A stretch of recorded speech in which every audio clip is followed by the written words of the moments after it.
Over the years, all sorts of problems fell on the guy. The boss was pressuring him, taxes were rising, and there was no way he could even dream of a salary increase. He worked in a shady company until fatigue finally set in. When the guy finally came to his senses, he realized something incredible. He suddenly became a completely different person. He found himself in the body of a little boy. Surprised, he looked at his new face for a long time and could not believe that it was really him. It turns out that the former office worker has been given a new life in the body of the son of an influential lord. Now he spends peaceful, happy days with his parents, and it seems as if his difficult past in a strict company has remained somewhere very far away. But this peace did not last long. Demons attacked the settlement and all peaceful life disappeared in an instant. The boy's parents were afraid to resist and fled, leaving their property behind. The young man never found out where the people had gone during the escape. The Allen's lands were empty and frozen. Now these lands belonged to a boy named Ryle Allens, but even as the lord, he was left all alone among the ruins. Thinking about it, Ryle only nodded sadly to himself. He thought that changing his appearance would help him escape from the oppressive company with its harsh conditions. But instead of the desired freedom, an even greater challenge awaited him: the responsibility of a lord. Once upon a time, Ryle also dreamed of escaping from these abandoned places. But even if a ruler abandons his land, what honor will remain for him? Because the king will think he has been betrayed and will certainly punish him severely. But staying here is also risky. The demons could return at any moment. Even if he could hide and escape from the demons, the food would still run out and he would die of hunger. All he wanted was peace and quiet. But when Ryle found himself in a corner, his strength left him and he fell to his knees. His heart was torn apart by confusion and despair. No matter what, he had to stay alive. He had to gather all the nights and take care of large supplies of food for the future. At first, Ryle gathered people on his lands. Fortunately, he inherited a lot of wealth from his parents, so he had no problems with money. He wanted to invite merchants, but his lands were too remote and dangerous. There was a dense forest nearby, demon lands nearby, and a powerful lord next door. No merchant would risk going there. Ryle wanted people to have a good time at work, so he specifically organized everything the opposite of the terrible rules that were in place at his former company. Soon he posted a job ad. It said it directly: no overtime, good bonuses, lunch break, and 2 days off a week. People who saw the announcement were shocked by the terms.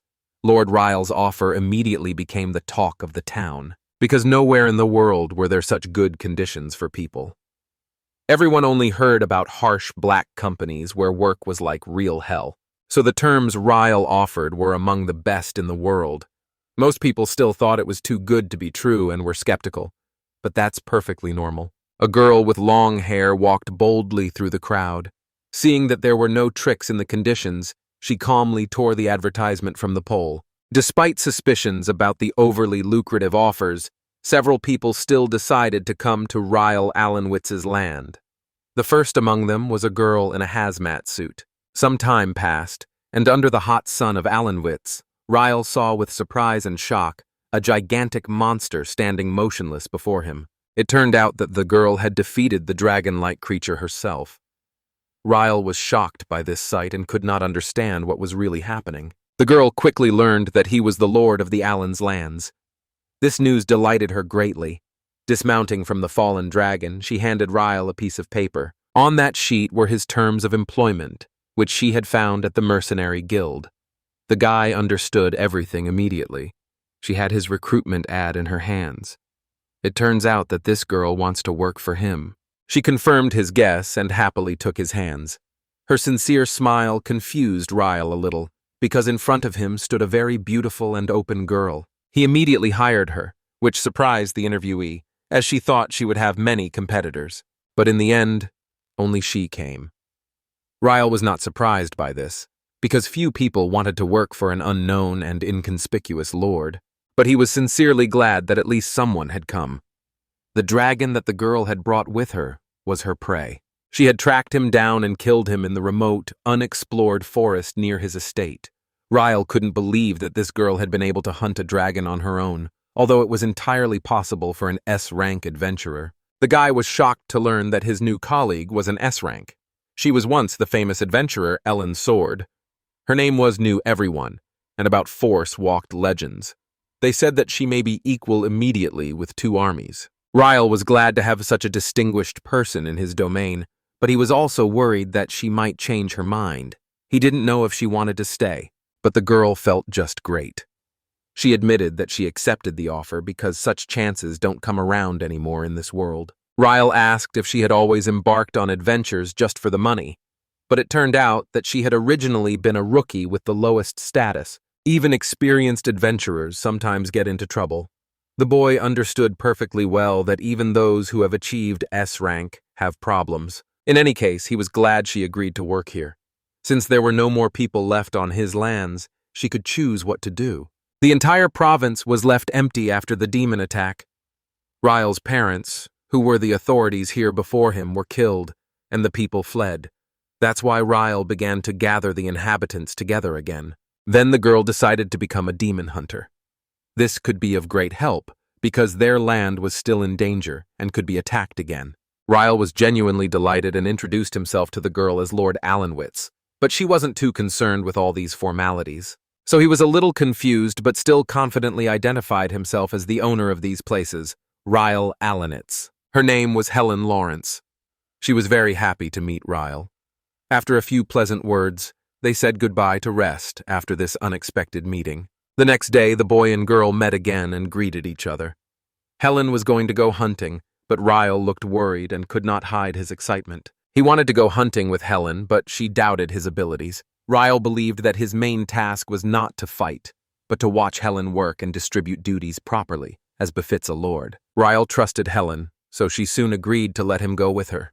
She only warned him that she was not very good at defending herself. Together they set off into the dense forest for a long-awaited hunt. Soon they were lost in a dense undergrowth, where a dark, unpleasant mist hung in places. Ryle and Helen moved along a narrow path, and the boy could not shake the uneasy feeling of the place. Helen noticed that he was tense and thought he was just scared. Ryle said nothing. He didn't deny it, but he didn't confirm it either. Suddenly, the girl felt a sharp sense of anxiety. She instantly blocked the boy with her and raised her weapon.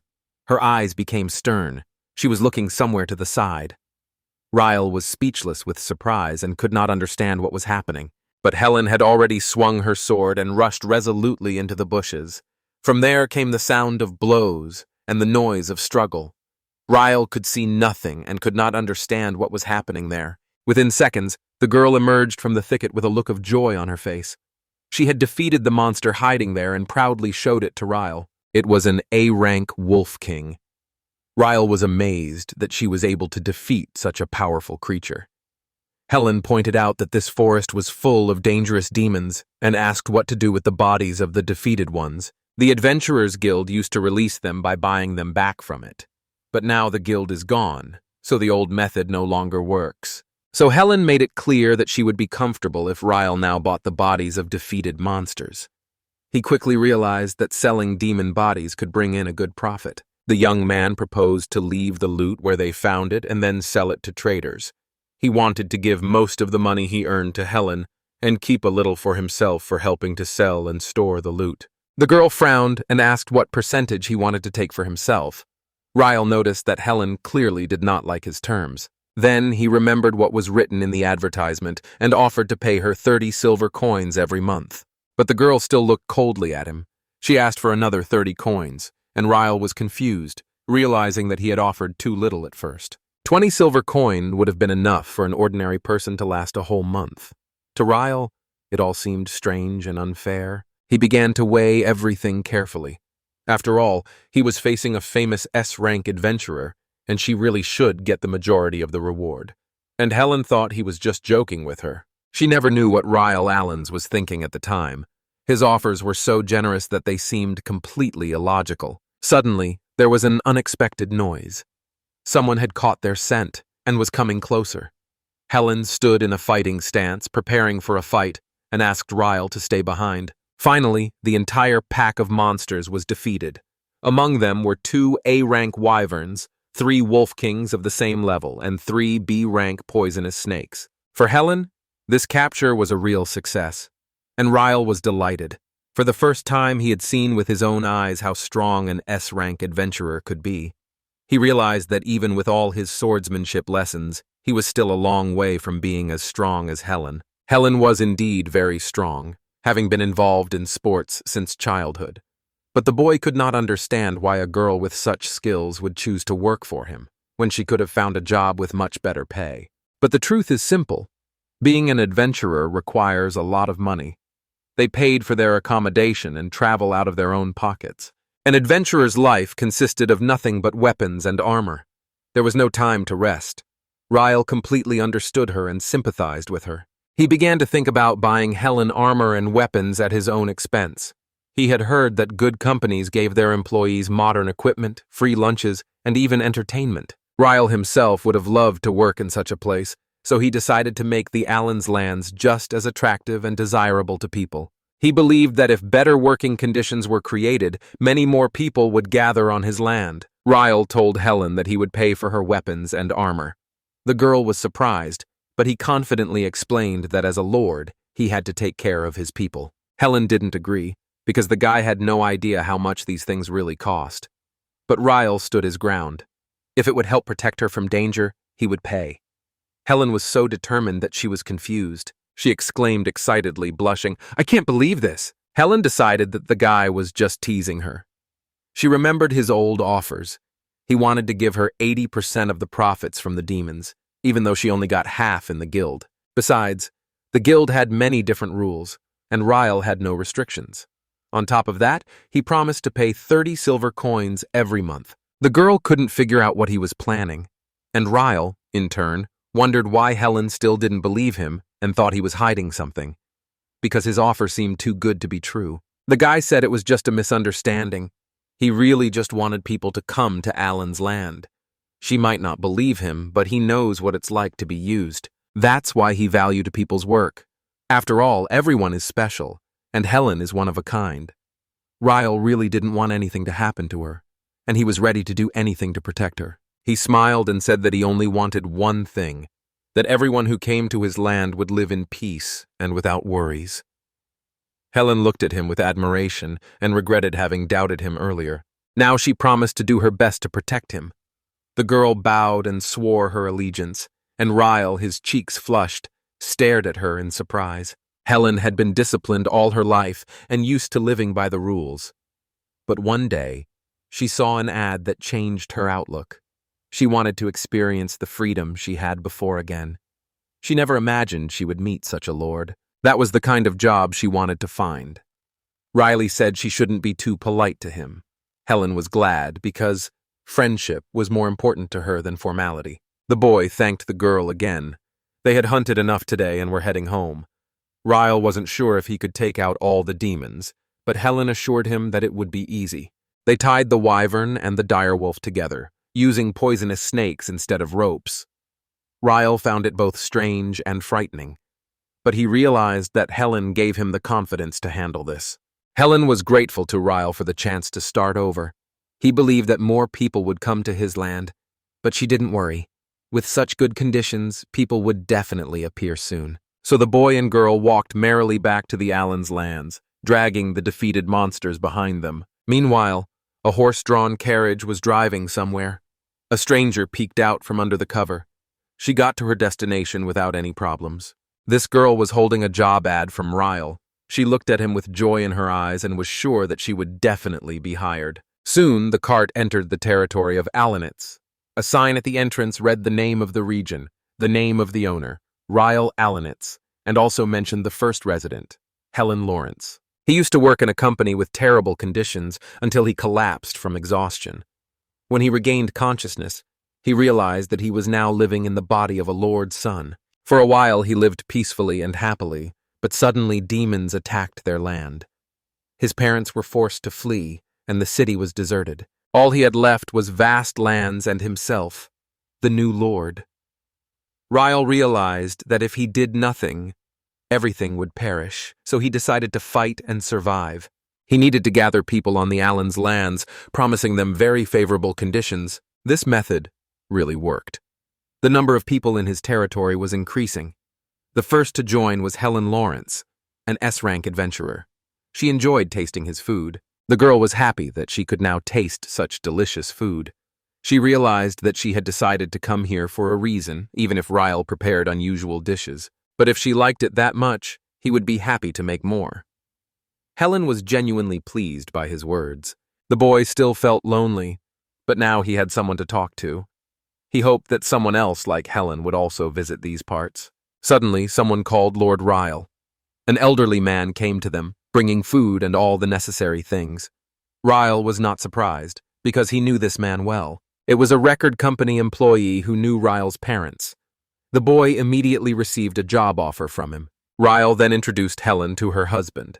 She proudly said that she was the first citizen of the Allenwitz territory. Ryle smiled and noticed that there were crumbs left near her lips after eating. The girl was embarrassed, quickly wiped away her tears. The man suddenly remembered her name, and was surprised because he recognized Helen's legendary sword. She agreed and added that now her task was to destroy demons. The man asked Ryle how he had managed to convince Helen herself to work for him. Ryle thought for a moment and said that he had simply made her a good job offer. After all, it was a good thing that Helen had ended up on his lands. It seemed to her like a real destiny to meet Lord Rittle. But the interlocutor did not believe that she had come here only for the sake of favorable conditions. The work was indeed good, but could Helen stay here just because of that? Ryle explained to the man that now they also needed to think about how to use the demons they had received. Soon the boy received an incredible reward. 200 gold coins for defeating the monsters. He was stunned. Who would have thought that you could get so much money for this? But all the creatures were very rare and in excellent condition. 200 gold pieces would be enough to live in peace and never work again. Ryle couldn't believe he had received such a large sum so quickly. And all this was possible thanks to Helen. He thanked her sincerely for simply being there, and the girl, confused, blushed with embarrassment. While the men were negotiating, someone was fiddling around in the cart, as if trying to get out. The man promised Ryle that next time he would not come alone, but would bring more people. The strange girl was able to get out of the carriage herself, and Ryle was glad of such an offer, because it meant that new residents would soon appear here. But the stranger quietly disappeared in an unknown direction. Ryle suggested to his friend that he open a music store. If the city grew, such an institution would definitely be needed. And of course, he promised the same good working conditions. The man was surprised. Ryle himself did not consider his suggestions too unusual, but seeing such a reaction, he thought about it. Now he decided to be more careful about the choice of people. Then he and Helen began loading the demons onto the cart. The worker was reluctant at first, but the boy insisted. It would get the job done much faster. Shortly after loading, Ryle's uncle left. The boy and girl said goodbye to him, and Ryle thanked them for their help. The man smiled and said that Ryle was not at all like his parents. Perhaps that was what Helen liked. He would like to continue to cooperate with such an honest and reliable lord as Ryle. Then he remembered that he had forgotten to tell me about the disappearance of the shrine from the church. But he still didn't believe that it could have ended up so far away. When he left, the boy and girl went hunting again. Helen wanted to catch more prey so that she would always have money in reserve. Suddenly, something unexpectedly rustled in the bushes. Ryle was surprised when Helen suddenly turned around at the noise. She instantly realized that someone was there, and, drawing her weapon, sternly ordered the stranger to stay put. He immediately became confused and began to panic. It turned out to be the girl who had been hiding in the wagon a moment ago. Helen looked at her sternly, trying to understand why she was acting so strangely. Ryle also couldn't understand why such a young girl had come here alone. The girl in the raincoat, her hands shaking, showed them Ryle's job ad. The guy immediately realized that she was also looking for part-time work. The stranger nodded shyly. Ryle was about to hire her, but Helen wasn't happy about it. She didn't trust the girl yet and suspected she might be a thief. This caused the stranger to vehemently deny it and shake her head desperately. But despite this, she still needed to be checked. Then the guy decided to talk to her like he would in a real interview. The girl was a little nervous, but at the same time she was grateful that she had been given the chance. Ryle tried to calm her down, but the girl was afraid to even look at Helen. Helen stood nearby, watching her every move, thinking that the stranger might attack at any moment. The girl said her name was Lou, but she stopped immediately and repeated, "Just Lou," without giving her real name. Ryle knew she was hiding something, but he decided not to ask. Obviously, she had her reasons for doing so. She said she loved reading books and knew a little about healing with magic. Ryle suggested that she might be a healer. He asked Helen if such a profession would be useful to their land. Helen thought seriously. When Helen saw Lou, she felt as if she had seen her somewhere before, as if something familiar had flashed through her memory. Lou heard these words, became a little nervous, and wrapped herself more tightly in her cloak, trying to change the subject, and began to question Ryla further. The guy asked what major Lou wanted to major in. She admitted that she didn't like being the center of attention, but she wanted to be useful. Ryle and Helen exchanged glances and nodded in agreement. Lord Allens didn't think Lou was a bad person. She couldn't possibly have done them any harm. Helen was anxious to see what Ryle would do. He finally decided to hire Lou. From now on, she will live on his lands. Lou looked at the Lord with suspicion, but he introduced himself as Ryle Allens and named Helen as the one in charge of hunting demons. Lou realized that she had been accepted and could not hide her joy. Ryle got down on one knee and offered his hand to Lou, promising to always take care of her. Lou stared at his outstretched hand, mesmerized. The guy decided that she probably didn't like shaking hands, but Lou quickly recovered from her excitement and shook his hand anyway. There was hope in her eyes for a good collaboration. First, they had to find a role for her. Since she knew healing magic, Ryle suggested that she help the wounded. But Lou didn't like large crowds, as she was a bit reserved. The girl was ashamed of her secret words, but still agreed with the Lord and sincerely apologized for her selfish request. Ryla was surprised by such politeness. Helen joked that Ryle had no honor or dignity, so he could be addressed simply by his first name. This joke really hurt the boy. The boy was upset by her words, and a small argument broke out between them. Lou was surprised that the subordinate dared to tease her master like that. But soon Lou laughed because she found the situation funny. Ryle noticed her laughter and suggested that they simply call him by his name. But Lou only shook her head. She could not say her master's name. They soon left the office. As they walked, the boy asked Lou about her life, and she noticed that there were many books in the room. These were ledgers, not library books. Lou wanted to see what was written in them. These documents had been left over from the days when Ryle's parents had been in charge, so he didn't even know what was written in those papers. Suddenly, the girl said that his parents were good lords. At first, Ryle thought she knew them personally, but in fact that wasn't the case. The records often mentioned spending on the welfare of the people. Only truly good rulers are capable of doing that. It was very different from what Lou was used to. There had been over 100 people in Allens then. They were all energetic, and Ryle's parents were respected. But now everything had changed. Helen thought Ryle himself had become a good lord. He offered excellent conditions. No overtime, days off, free housing, and a good salary of 30 silver coins. But the most important thing for her was that the food was always delicious. Helen couldn't even imagine where else she could find such food. Ryle was a lord, not a cook. Besides, he didn't have his own logbook, and he didn't know how long he could keep everything under control. Then Helen suggested that Lou do the math. Ryle was surprised that she could do it with almost no interaction with people. Lou was initially unsure of what to do, but decided to take the risk. She has since worked as an accountant and is happy with her new job. But Ryle was in a hurry, because he still had many important things to do. But Lou asked him to look at one more thing. The guy allowed it, and said that next time she didn't even have to ask. The girl was happy to be able to watch the recordings and stayed in the office until the evening. She was happily looking through the ledgers, glad to be of help. But suddenly a dark stranger appeared behind her. His mustache twitched. He was looking for Lulanasia. The girl looked around in fear. The man insisted that the believers were waiting for her and called Lou home. But Lou firmly refused to go, said she would stay here and work. She liked this place, and the Lord had entrusted her with an important task. Then he realized that she would not return. There was a menacing note in his voice. To him, she was just a saint who should always look happy. He hinted that there were people looking for her. At that moment, Lu heard many voices behind the man, hoarsely and pleadingly calling her a saint. People were begging her to come back. She was sure she wasn't cut out to be a saint. Lu tried her best to prove it to him. Suddenly, Lu woke up from a terrible dream, barely breathing. There was a deep night silence around her, broken only by her heavy breathing. Meanwhile, Ryle stood outside, looking thoughtfully at the ground, which was already overgrown with weeds.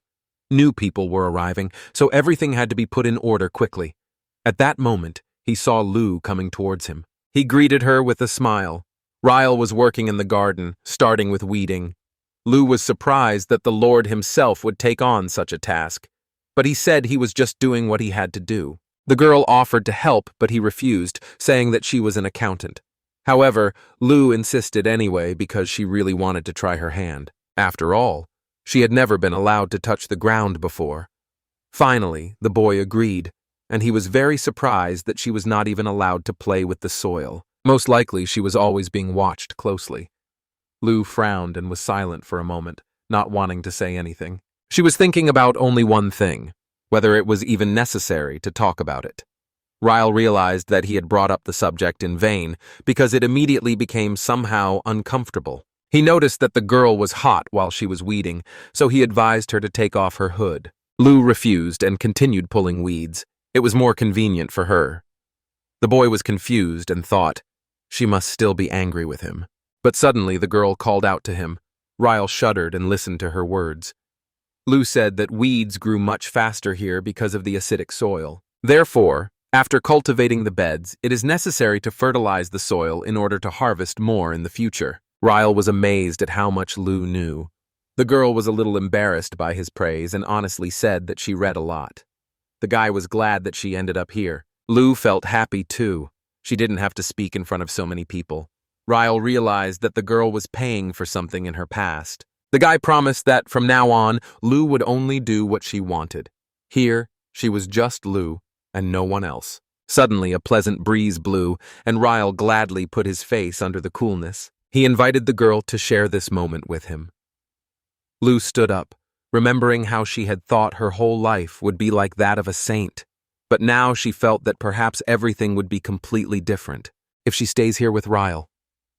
Lu took off her hood and, smiling, breathed in the fresh wind. Her life could have turned out very differently. She breathed in the fresh air with joy, but suddenly she lost her balance and almost fell. Rilo managed to quickly catch her. Lu blushed with embarrassment because he was so close. She apologized awkwardly, addressing him by his first name. Then she quickly understood and apologized again. But Ryle didn't object. He liked hearing her call him by his first name. At that moment, Helen approached them and noticed that they looked embarrassed. Ryle quickly explained that he and Lu were just pulling weeds. The girl, curious, decided to join in the work. Meanwhile, somewhere far away, someone was watching the lands of Alanvitz closely. The former lords were gone. Only their son remained. How easy it was to lose everything in an instant. Meanwhile, the demons were already approaching these places. The time had come when the Demon King decided to seize more territory. The winged demon and a pack of werewolves were already heading here. Ryle and the girls didn't even suspect the threat yet. Meanwhile, the boy worked in the fields and recalled how he had experienced rebirth and become Lord of Alanvitz. He wanted to attract people here by offering them good living conditions. He was later joined by Helen, who was previously an adventurer, and Lu, who became an accountant. But Ryle believed that in the future, there would be many more people.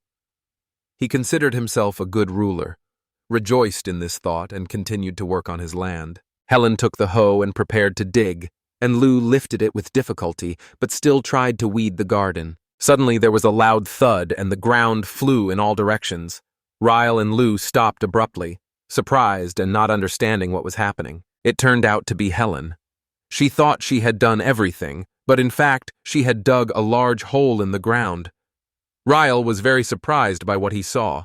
Lu promised the boy that she would do everything she could, but he realized that Helen was too strong for this work. So it would be just him and Lu who would weed the land. Helen was offended and sullen. She quickly climbed out of the hole and came closer. The girl asked for another chance. She promised to do everything right this time. Ryle wanted to refuse, but she wouldn't even let him speak. So, seeing her persistence, he decided to give it another try. But nothing changed. The soil was falling apart again. Ryle realized that weeding the beds was not her thing.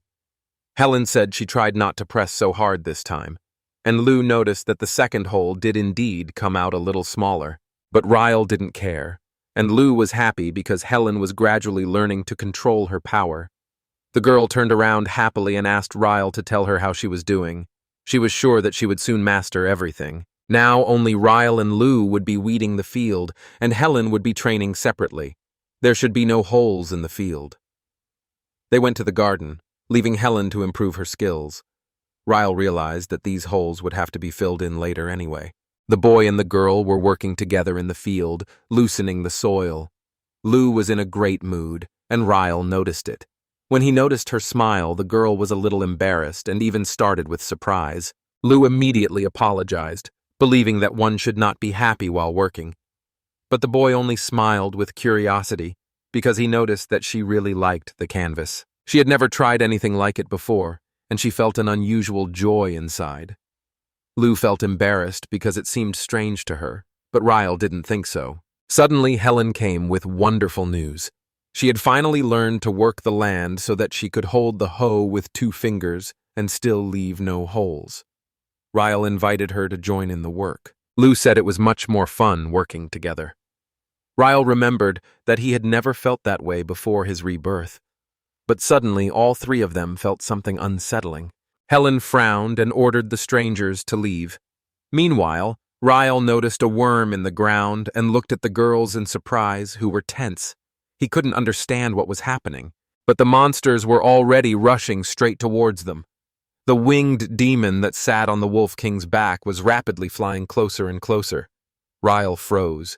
He realized that they were in serious danger. The winged demon ordered his servants to destroy the son of the former rulers and give these lands to the demon king. Seeing the boy, he immediately pointed at him.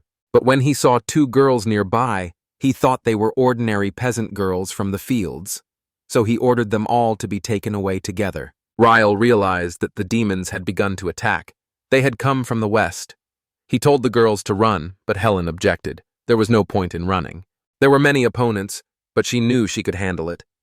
The girl skillfully swung the hoe in her hands like a real weapon. Ryle wanted to stop her, but Helen reminded him that hunting demons was her job.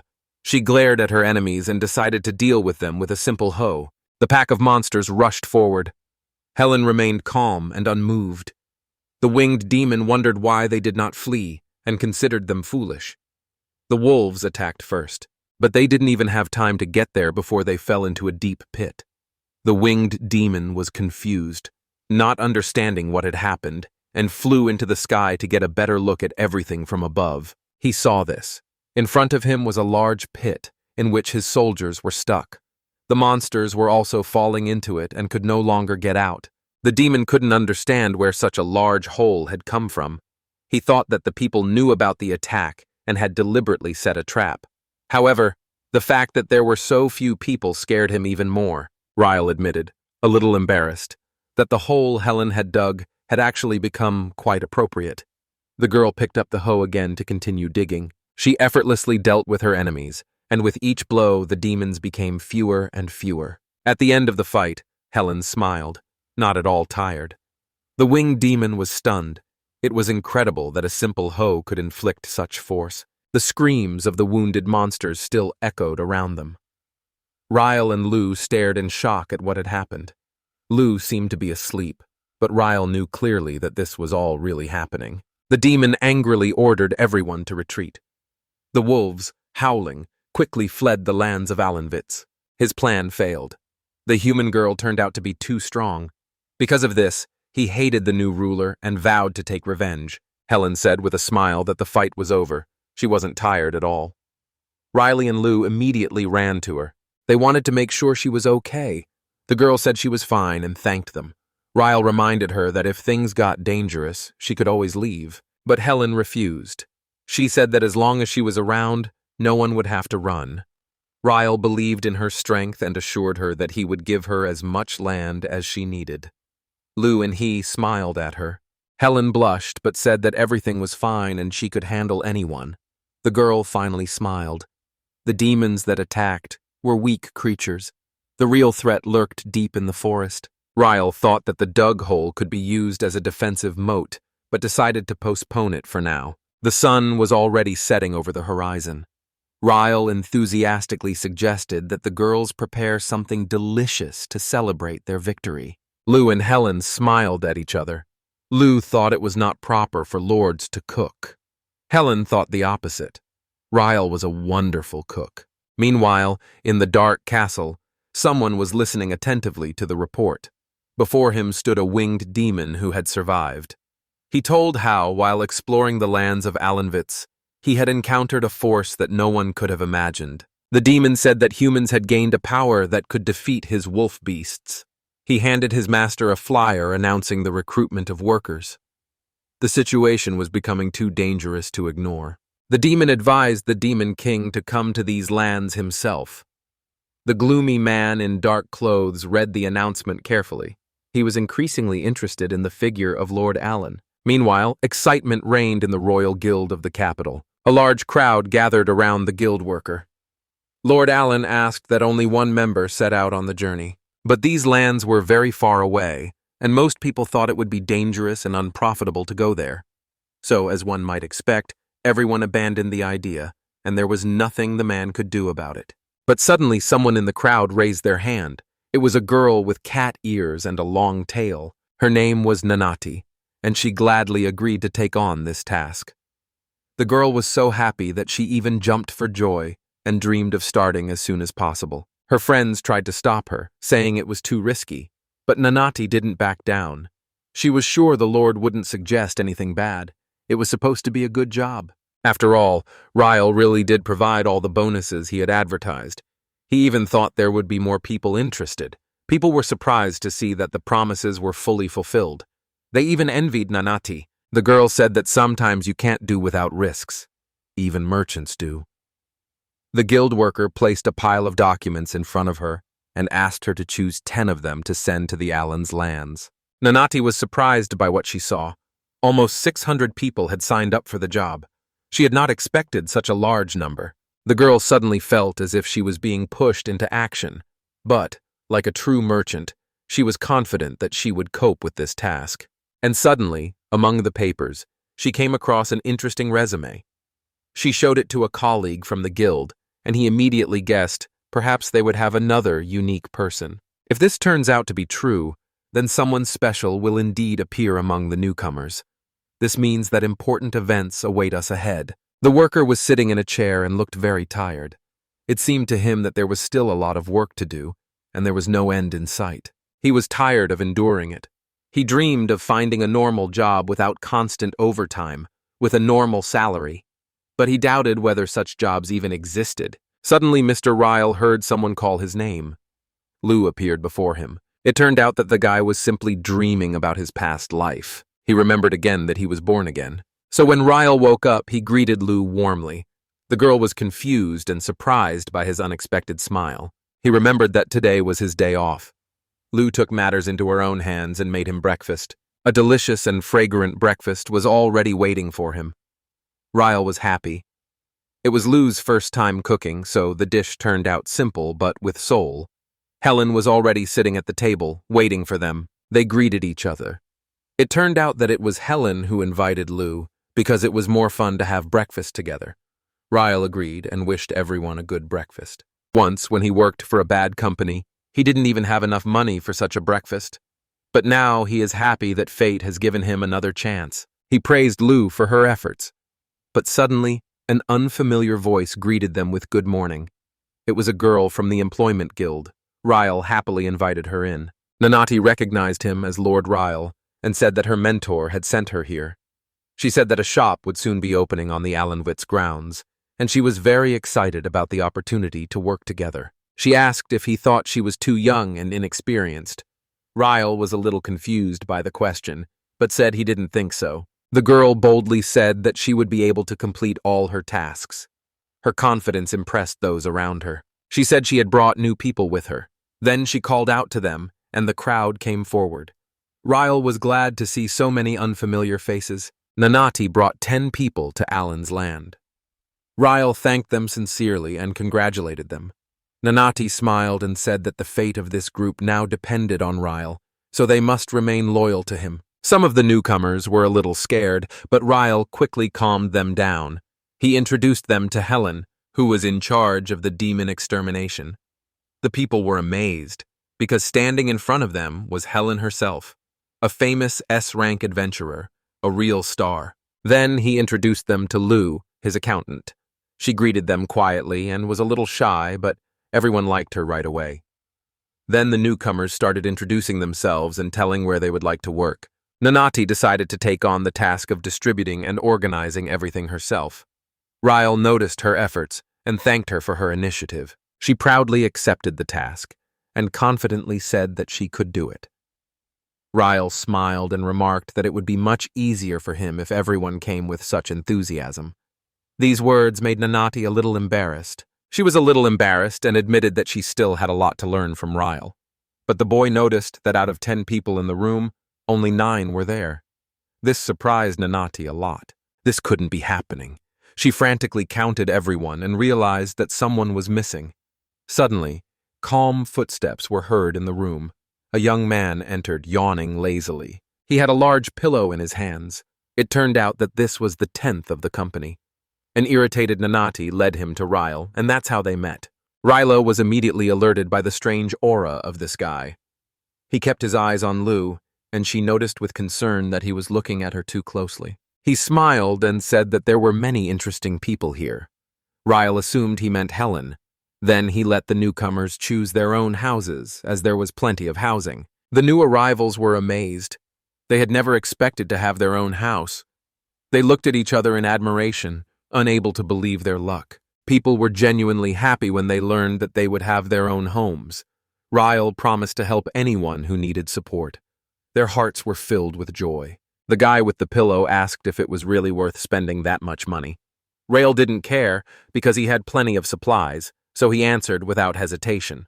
But the guy just nodded indifferently and calmly left. The new residents were happily dismantling their houses, and Ryle was thoughtfully watching the boy with the pillow. His cold indifference was very different from the general enthusiasm. The Lord immediately understood.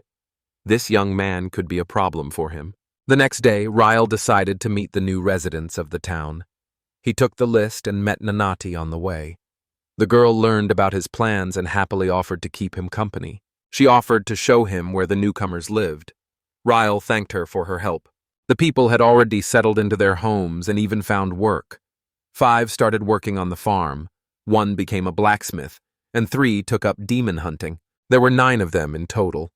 Only Julius was left.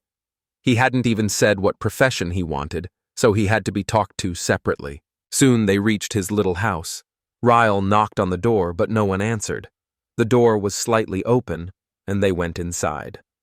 Nanati ran in cheerfully first, but she bumped into something. It turned out that the boy was just sleeping on the floor, with a pillow under his head. Nanati was scared because at first she thought he was dead. But Julius just stretched, yawned, and asked why they had come. Ryle asked what kind of job Julius would like and promised to grant his wish. But Julius replied that he just wanted to relax at home. There was no such job, and Nanati was very angry. But the guy was speaking quite seriously. He said that he had worked a lot before and was now very tired. That is why he had come here to experience true freedom. Ryle was very surprised by these words. Nanati was irritated. She thought it was wrong to just lie there and do nothing. She had hoped that the Lord would support her, but Ryle suddenly allowed him to rest as much as he wanted. This surprised the girl very much. Julius's words reminded Ryle of his past. Once he too had worked non-stop until he was exhausted and broke. Back then, he had no idea what true rest was. If Julius started working too hard again, the same thing would happen. So it would be better to let him rest. Nanati didn't understand how it was possible to do nothing at all, and Ryle wondered if there was a job where you could just lie down and work. Julius looked at Ryle silently, and then asked, "Why did you decide to become a lord if you had such a difficult past? After all, leading people is even harder and more responsible." Ryle replied that he had not chosen this path himself. After the death of his parents, he had to become their replacement. He hoped that if good conditions were created, people would want to work themselves. Eventually, he met Helen, Lou, and many others. He was sure that everyone dreams of a job where they enjoy going, not because they have to. That's why he decided to create such a place. Ryle smiled and said that being a lord was actually interesting and even fun. But it had to be taken seriously, not lightly. Julius noticed that there were still many difficulties in this region. Because of his previous experience, he did not particularly believe such statements. And then it became known who he had worked for before. An advisor to the king himself. To Ryle, this sounded a little funny, because usually very smart people became advisors, and Julius really was a real sage. For a few seconds, everyone in the room fell silent. Ryle could not believe his eyes when he saw that he was a real sage. He had always thought that sages looked old and weak. Even Nettie was shocked and could not hide her surprise. Julius had a really deep knowledge. He was a very wise man. Ryle realized that he had a real sage in front of him. But what surprised him most was that this respected man came to him himself. This is how the power of good relationships is manifested. Ryle asked the sage what weaknesses there were in his management system. Julius immediately agreed to share his advice and his own experience. First, he inquired about the most important thing, the budget, so he asked Ryle how much money he had. Ryle honestly admitted that he had only 500 gold coins, taking into account both the inheritance and the earnings from selling demons. But in the future, each resident will need at least 30 silver coins.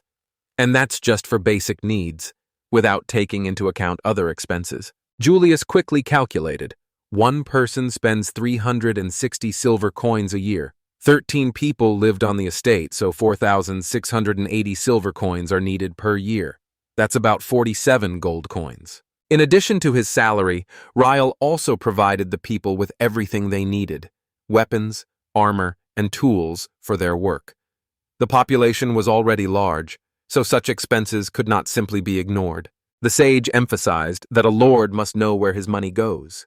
Only then can he govern his lands well and maintain order among his people. Ryle had never thought about it before and realized that he had been spending money too thoughtlessly. Now he decided to listen to Julius's advice and asked him to tell him more about the problems of his lands. Julius noticed that the lord only makes money from buying and selling demons. Right now, there is enough money thanks to Helen, but relying on only one source is too risky. We need to urgently find a way out of this situation. In addition, there were external dangers to be considered. Julius noted that demons were already attacking the land, but demons were not the only threat. To the south lay the lands of a powerful man who was notoriously ill-favored. Julius would not be surprised if this man wanted to seize their territory as well. It was also important to consider which organizations these people were from. For example, the Adventurers Guild would suffer greatly without Helen, and this could create serious problems. Ryle realized that it was inappropriate to simply rejoice at the large number of guests. Julius openly showed his displeasure, and the boy did not argue. But the sage said he was willing to work as long as it took to protect these lands. Nettie couldn't understand this. He seemed to only dream of peace, and now he suddenly agreed to help. So Ryle decided to let Julius work from home. If he had any questions or difficulties, he could always ask for help. The sage would also choose when to rest. Julius really liked the idea of giving advice while lying in bed. Nettie was worried about his too calm and gentle nature. But Ryle wanted everyone to learn an important lesson from Julius, not to exhaust themselves without rest. For example, Helen still went hunting every day, finding different reasons for doing so. Such habits could not be quickly eradicated. Ryle understood that everyone had to get used to a change in their pace. He thanked the sage for his support. There were still many tasks ahead, but the boy promised to try his best. Julius believed that he could cope. Ryle was taken aback by the praise from a renowned sage. He had no idea that his simple thoughts on work could interest anyone. But Julius agreed with these words. Having determined what exactly the sage would be useful for in their world, they were about to move on. Nettie sternly told Julius not to cause Ryle unnecessary trouble, and Julius himself was already tired of talking and wanted to finally rest. He turned around abruptly and lay down on the pillow. And then, Without looking back, he called out to Ryle and said that he could always give him some advice or help him. The boy smiled and accepted his words.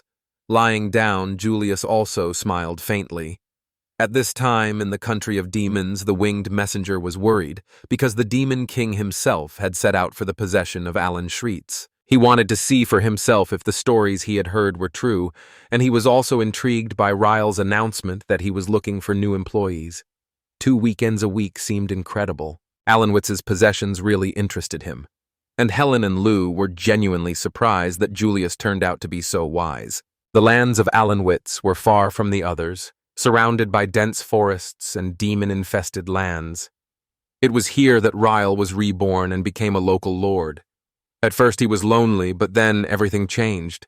While Nettie and Lou talked about various things, Ryle decided to explore the surrounding area to better understand it. On the way, he saw Helen and the hunters, chatting happily.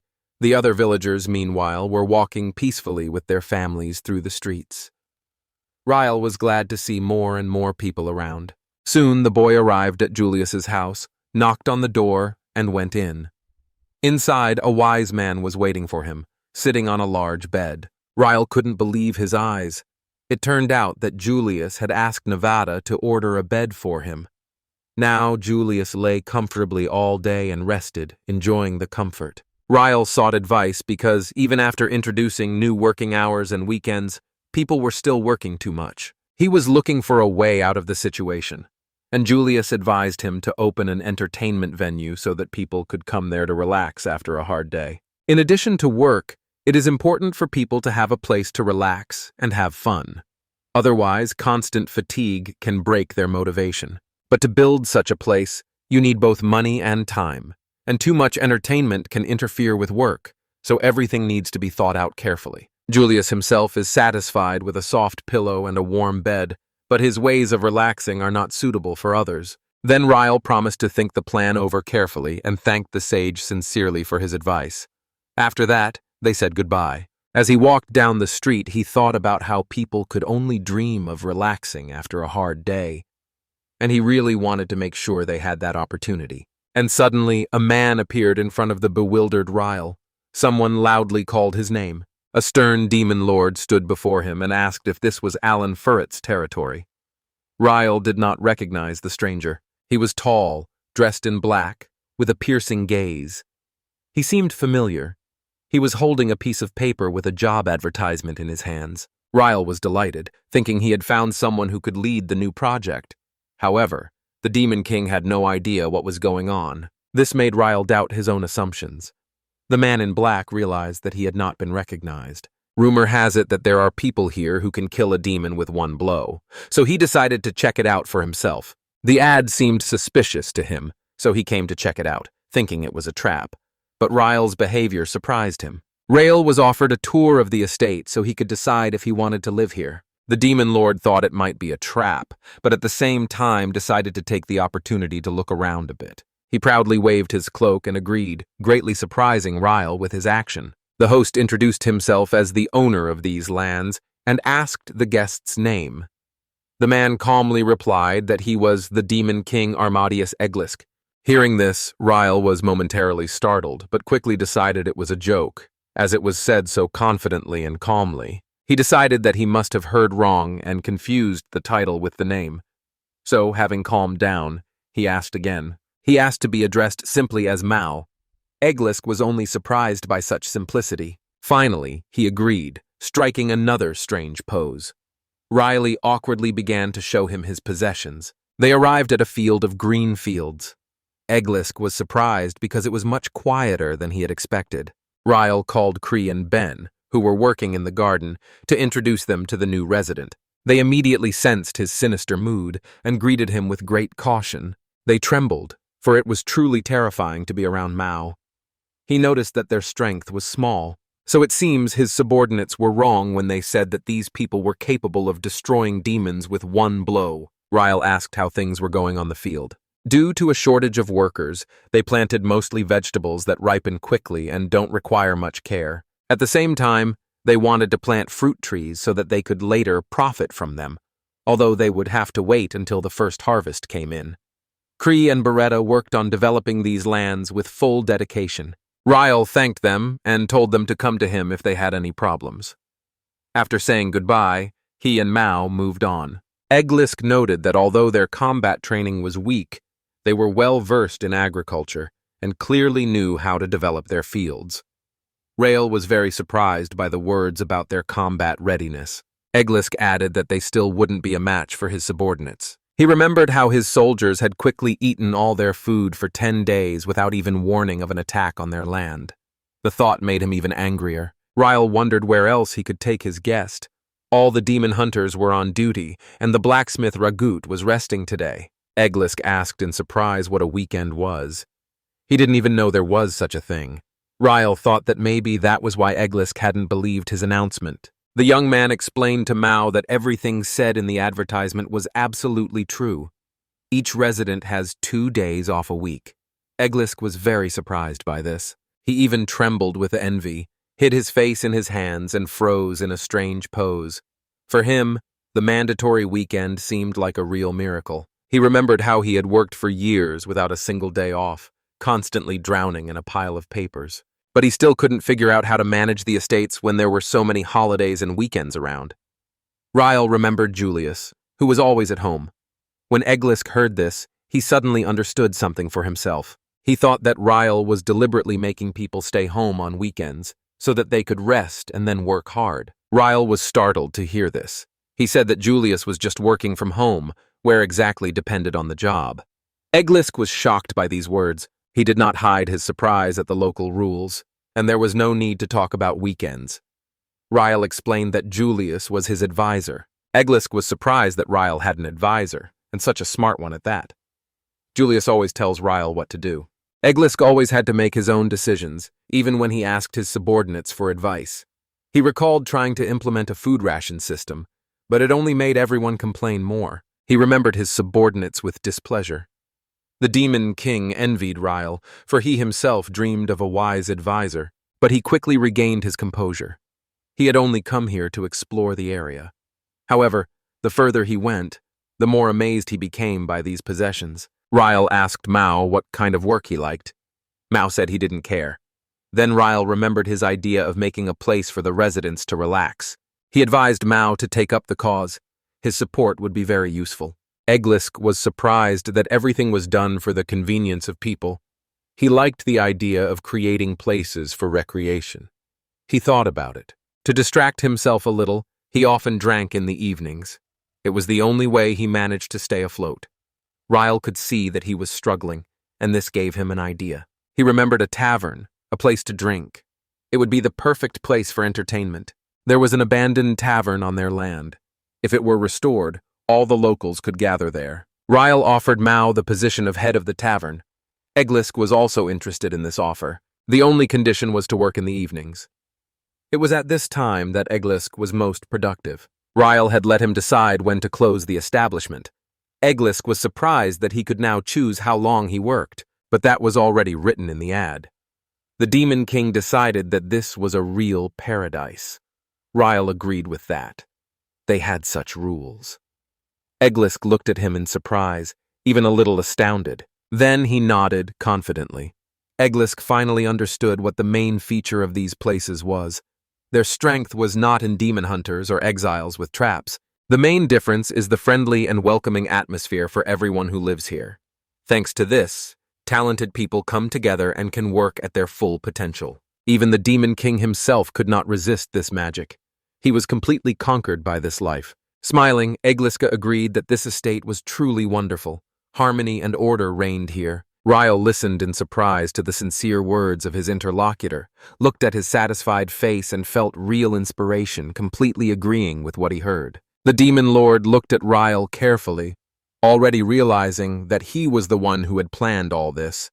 He recognized Ryle as a worthy leader, even though they still had a lot of work to do. Ryle asked Mao if he wanted to work with him. Egliska thought it would be cool to live in this estate and reached out to shake his hand. But suddenly he remembered his subordinates, who enthusiastically called him their leader. He stopped, apologized, and said that he could not accept the offer. After all, he had important matters to attend to that he couldn't just give up. The people he was leading were waiting for him. Ryle was surprised, but he agreed to it anyway. He realized that he could not change anything. But he did not give up on Mao. If he changed his mind, the doors of this house would always be open for him. Egliska, as he left, thanked Rael for his hospitality. The host replied that he would be glad to see Mao again. Meanwhile, in the capital, in the cathedral, the servants were trying tirelessly to find the saint. Suddenly, a girl ran into the hall and said that she had finally found out where she was. He immediately asked impatiently where exactly. It turned out that the holiday was located in the south of the city, in the Alan's estate. The man had already heard of these places. They were known for sending out strange invitations for suspicious jobs. The atmosphere around the saint became very eerie. He ordered everyone to urgently prepare for the journey. With a disgusting, almost insane smile, he said that he would soon see the saint. Meanwhile, Lulatia worked calmly and happily in the accounting department. Nani, a little out of breath, brought Julius a box of groceries. He thanked her, and she said that sometimes he had to come and get the groceries himself. Julius asked her if she had noticed anything strange. The girl remembered how the priests had hurriedly prepared to leave. It was obvious that they had learned something about the saint. Julius understood everything and ordered Nani to call Ryle immediately. Julius was alarmed by the thought that the Ellen estate might be under threat. Meanwhile, priests with the banners of the church walked along the road. A large number of holy knights walked alongside the carriage, protecting it from any dangers. When Ryle arrived at Julius's house, he heard the unexpected news. Lulu turned out to be a saint. Ryle simply could not believe it, but Julius said that from the first meeting, he felt a special power in her. Ryle remembered Julius once telling him that special people were gathered here, next to Lulu. Only now did Ryle understand everything. Ryle suspected something was wrong with Lulu, but he hadn't expected this. His estate already had top-tier adventurers, prominent sages, and now the saint had arrived. This posed a major problem. The entire church might be coming after her. He didn't understand why he should return the girl if she had come here herself. But for the churchmen, her wish didn't matter. For them, the main thing was to return the saint. Realizing this, Ryle was confused. They only wanted to attract the girl for their own benefit. It was good that Julius had warned him about this in advance. Julius understood. They would definitely bring knights with them and do everything possible to take Lulu away. Ryle clenched his fist and firmly promised that he would protect her from the church. He considered it his duty to take care of his people. Julius had no doubt that Ryle would say exactly that, but he reminded her that acting solely on emotions could be risky. Ryle understood this and had already begun to think about how to proceed. Meanwhile, Nagani was calmly reviewing her shopping list, but suddenly became alert. Her sensitive ears heard the noise of a large crowd that was rapidly approaching. From a distance, Nani noticed many church knights. She was frightened, realizing that things were serious, and quickly ran to Mr. Ryle to warn him of the danger. But he quickly realized that the enemy had already come to their land. So he ordered Nagana and the others to immediately lead everyone to Julius's house. Everyone obeyed without hesitation. Helen stayed with Ryle, and after the evacuation he ordered everyone to obey only Julius. Suddenly, Lulu came up to them and turned to Ryle. She really didn't understand what had happened, and no one had ever dared to explain it to her. Ryle remembered how Julius had advised him not to tell the truth, because Lulu, in order not to cause trouble to others, might agree to give herself to the church. So he simply smiled sincerely and said that guests had arrived at the estate. He and Helen would go to greet them. Liu was annoyed by people who were too intrusive, so she didn't like their company. Nadia said goodbye to her with a strained smile, and Helen silently guessed that if the girl found out the truth, she would be angry. But right now it was more important to remain calm. The guy apologized to the girl for always relying on her, but Helen said that she was ready to do anything for him and wanted to protect him not because of duty, but because it was really important to her. Besides, Liu was a dear friend to them, and for the sake of friends, one must fight to the end. Ryle agreed with these words and, together with the girl, boldly went to meet the churchmen who were already approaching. Almost everyone living in the Allen's estate had taken refuge in Julius's house. Liu stood in the middle of the room, looking around nervously, and turned to him with a question. She didn't understand why everyone was gathered here. Julius explained with apparent ease that the people were tired, so he gave them a chance to rest and chat.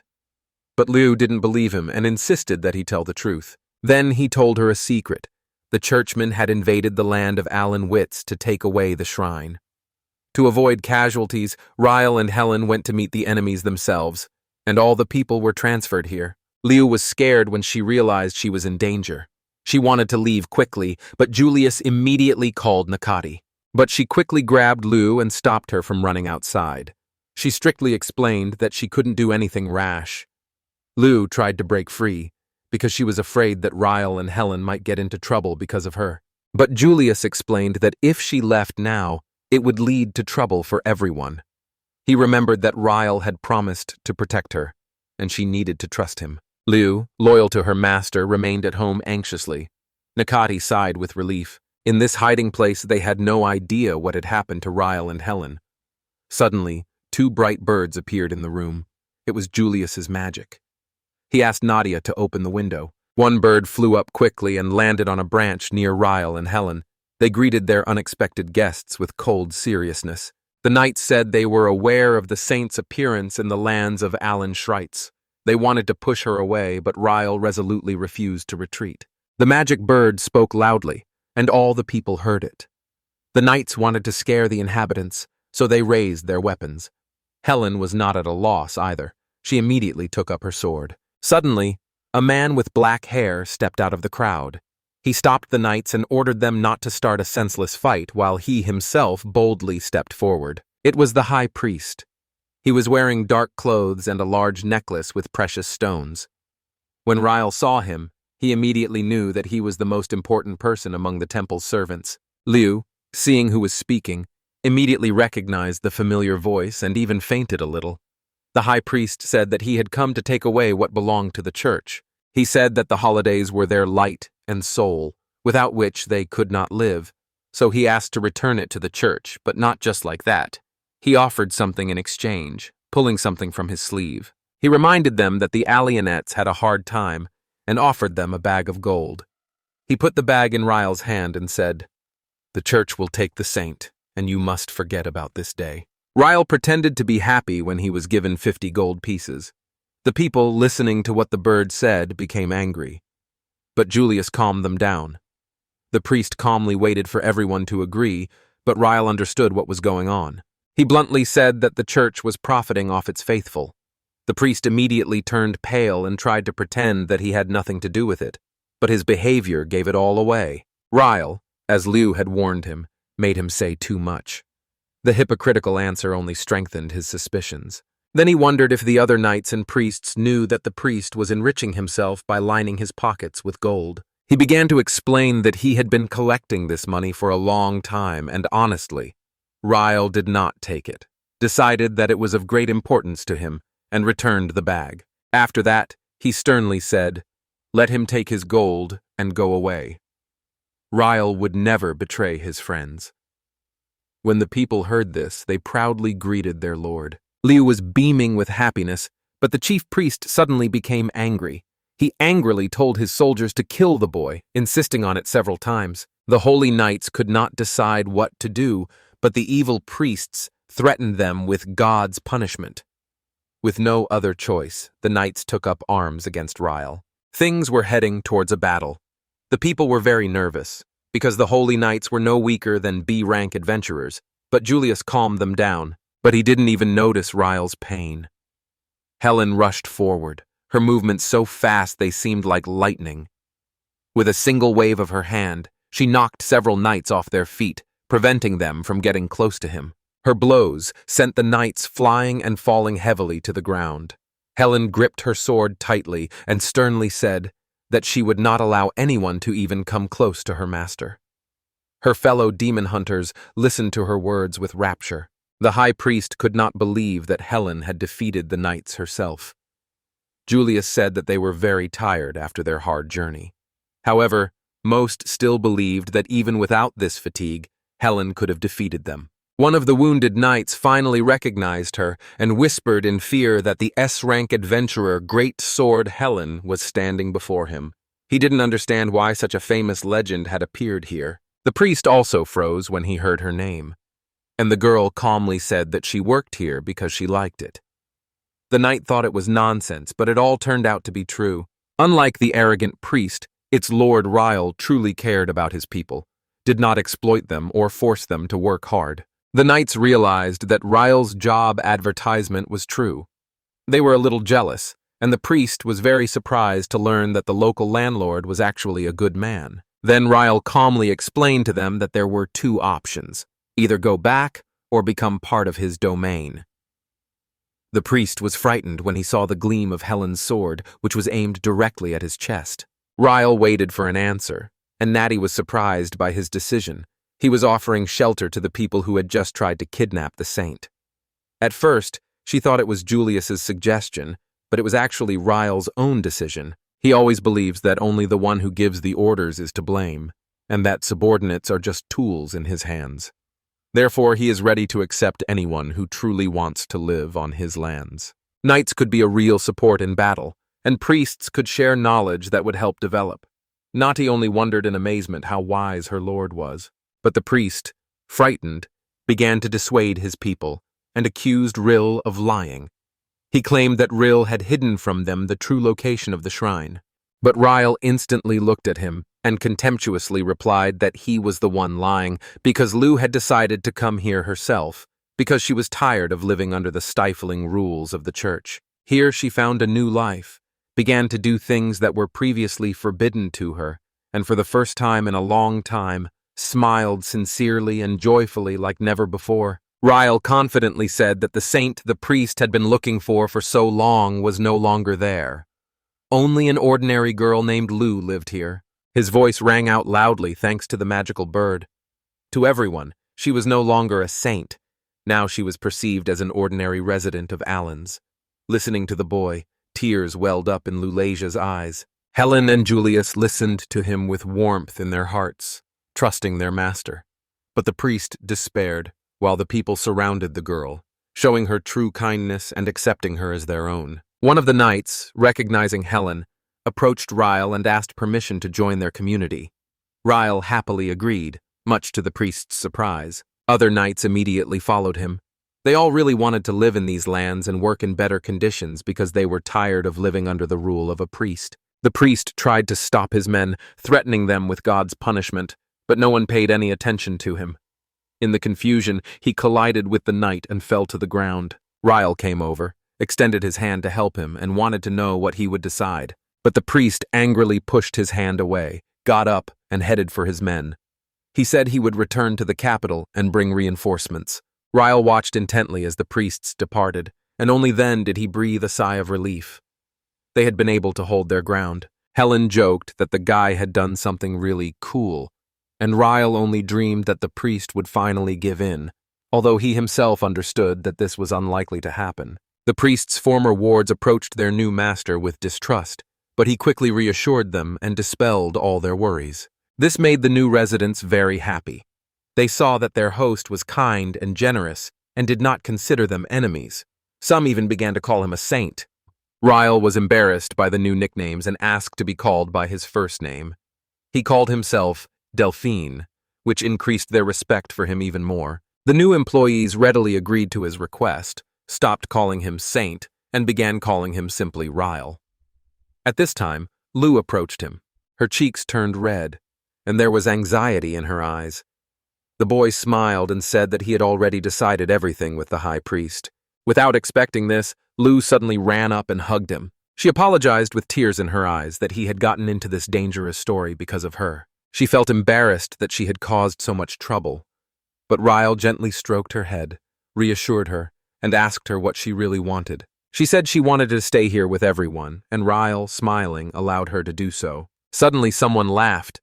The people around them looked at them and smiled.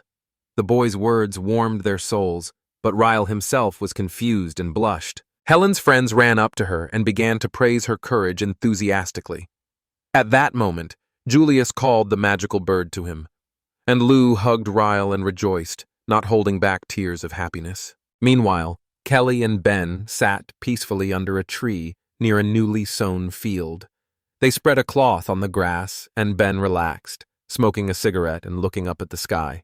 He said that after all the hardships he had endured, he really appreciated the peaceful life and that for the first time he truly felt alive. Kelly was also happy because dozens of new knights and priests had joined them. Ben, with his eyes closed, said he couldn't believe how calm he was. He felt like he could even fight monsters for the sake of the one who saved him. But suddenly he saw a dark figure approaching quickly.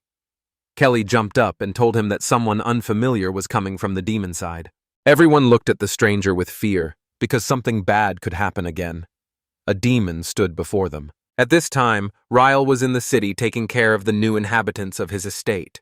He said that now they had everything they needed for a good life, but soon he would give them even more. He also told the people that if their shop needed anything, they could turn to the guards or knights, as there were now more of them after the priests joined. The man, with tears in his eyes, begged Narcon Lu to take his feelings into account, convinced the girls that he was good and promised them a lot. But in response, he heard only calm words.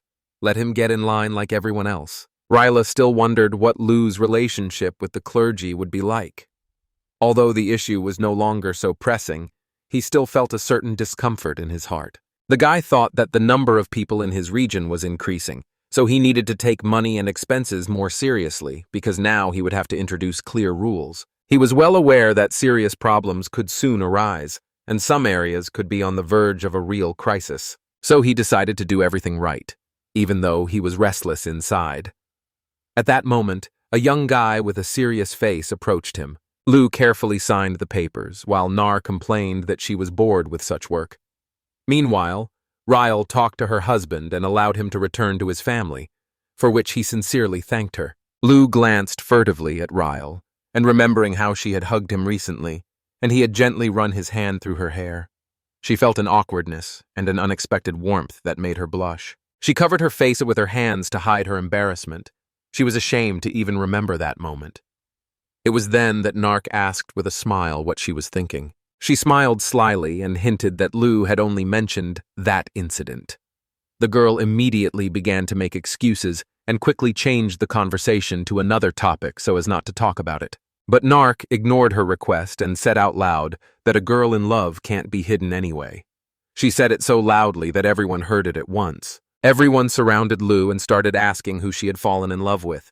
The girl was confused and asked everyone to stop, but Nari only laughed and joked about her friend. They were interrupted by Kelly, who entered the room with a worried look on his face. Ryle immediately asked what was the matter and learned that a visitor was waiting for them outside. When he came out, he saw Mawson with a large wooden barrel on his shoulder. Ryle was surprised and asked why he had appeared so unexpectedly. Mawson carefully set the heavy barrel down and said he would be here for a short while. He asked Ryle if he really owned the land. Ryle nodded and asked if Mawson was looking for work there. In response, the guest slapped his hand loudly on the barrel and said he had just brought in some drinks. Ryle greeted him and was about to introduce him to the others when suddenly someone jerked him back sharply. Several people grabbed Ryle by the shoulders and pulled him aside, while two priests stepped forward with drawn swords. They shouted loudly that it was dangerous here because a demon was nearby and demanded that Riley sacrifice his life for the Lord.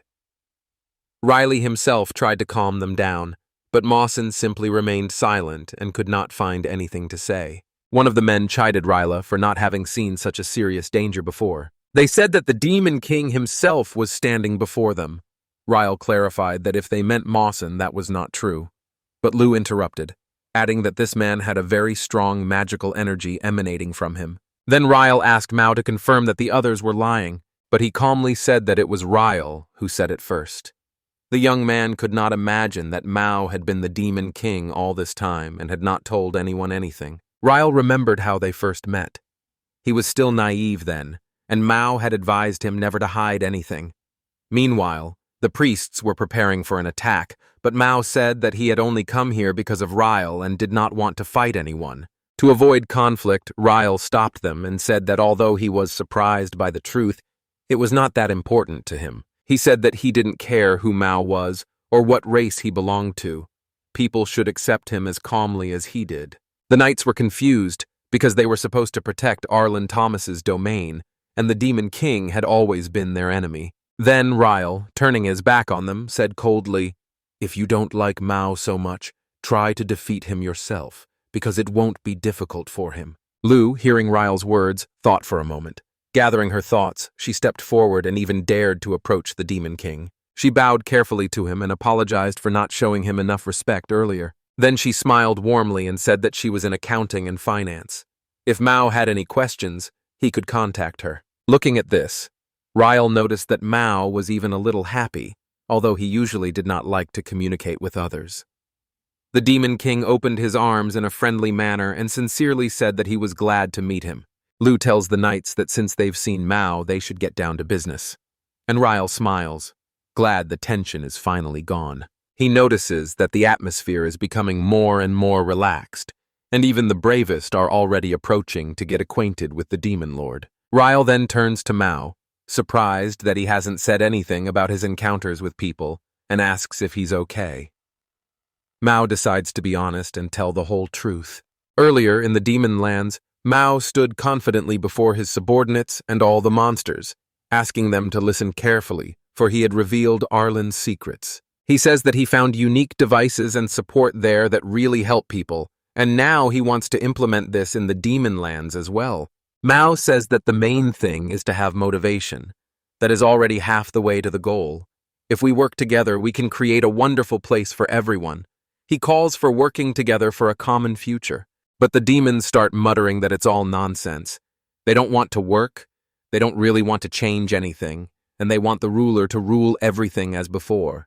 After that, the demons start to disperse. Disappointed, Mao leaves a note saying that he is leaving the palace because he can't stand it anymore. At the end of his story, he explains that this is how he returned to Ryle. Then he suggests that they ride horses and train together again. But Ryle remains silent in response and understands that the hardest part is yet to come. Then Ryle suggests Mao go to a bar together, and Mao agrees because he wants to try something new for himself. Mao thanks Ben and Kelly for introducing him to Ryle and invites them to join him. Kelly refuses because she has work to do, but Ben openly shows that he really wants to go together. Kelly tries to talk her friend out of it, but he just laughs and says that it's impossible to give up alcohol. Mao is genuinely happy to be spending time with them. Lu approaches Ryle and says it's time for them to leave too, but he replies that they can come after work. Hearing this, the priests say they will go with Lord Luke, as they cannot leave him alone with the Demon King. Mao calmly allows them to join. Riley smiles and notes that some people still can't come to terms with Mao. Narch refuses to leave, saying he needs to stay at work. Ryle says they're ready to go. Mao is looking forward to finally seeing the bar, and Luma notices how cool it is to hang out together. Ben agrees, and Kelly jokes that he shouldn't overdo it with the booze. They enter a bar, which turns out to be an old one-story building. Inside, it's full of trash, empty bottles, dust, and cobwebs everywhere. Ryle says that this place hasn't been used yet, so it needs to be cleaned up. He asks Mao for his opinion, and Mao says that the place doesn't look great. Ryle reassures him, saying that they need to clean up a bit and everything will be fine. Mao grudgingly admits that he just came here to relax, and Ryle doesn't understand how anyone can do anything when there's such a mess around. Kelly rolls up her sleeves, gets to work, encourages Mao, and suggests they start cleaning. Lu, though tired, reluctantly agrees to help. Mao looks at them in surprise, and the priests are outraged and say they will not serve the Demon King. Lu is irritated by their stereotypes. Suddenly, everyone sees Mao turn away abruptly. Dark energy seems to gather around him, and his whole body begins to tremble.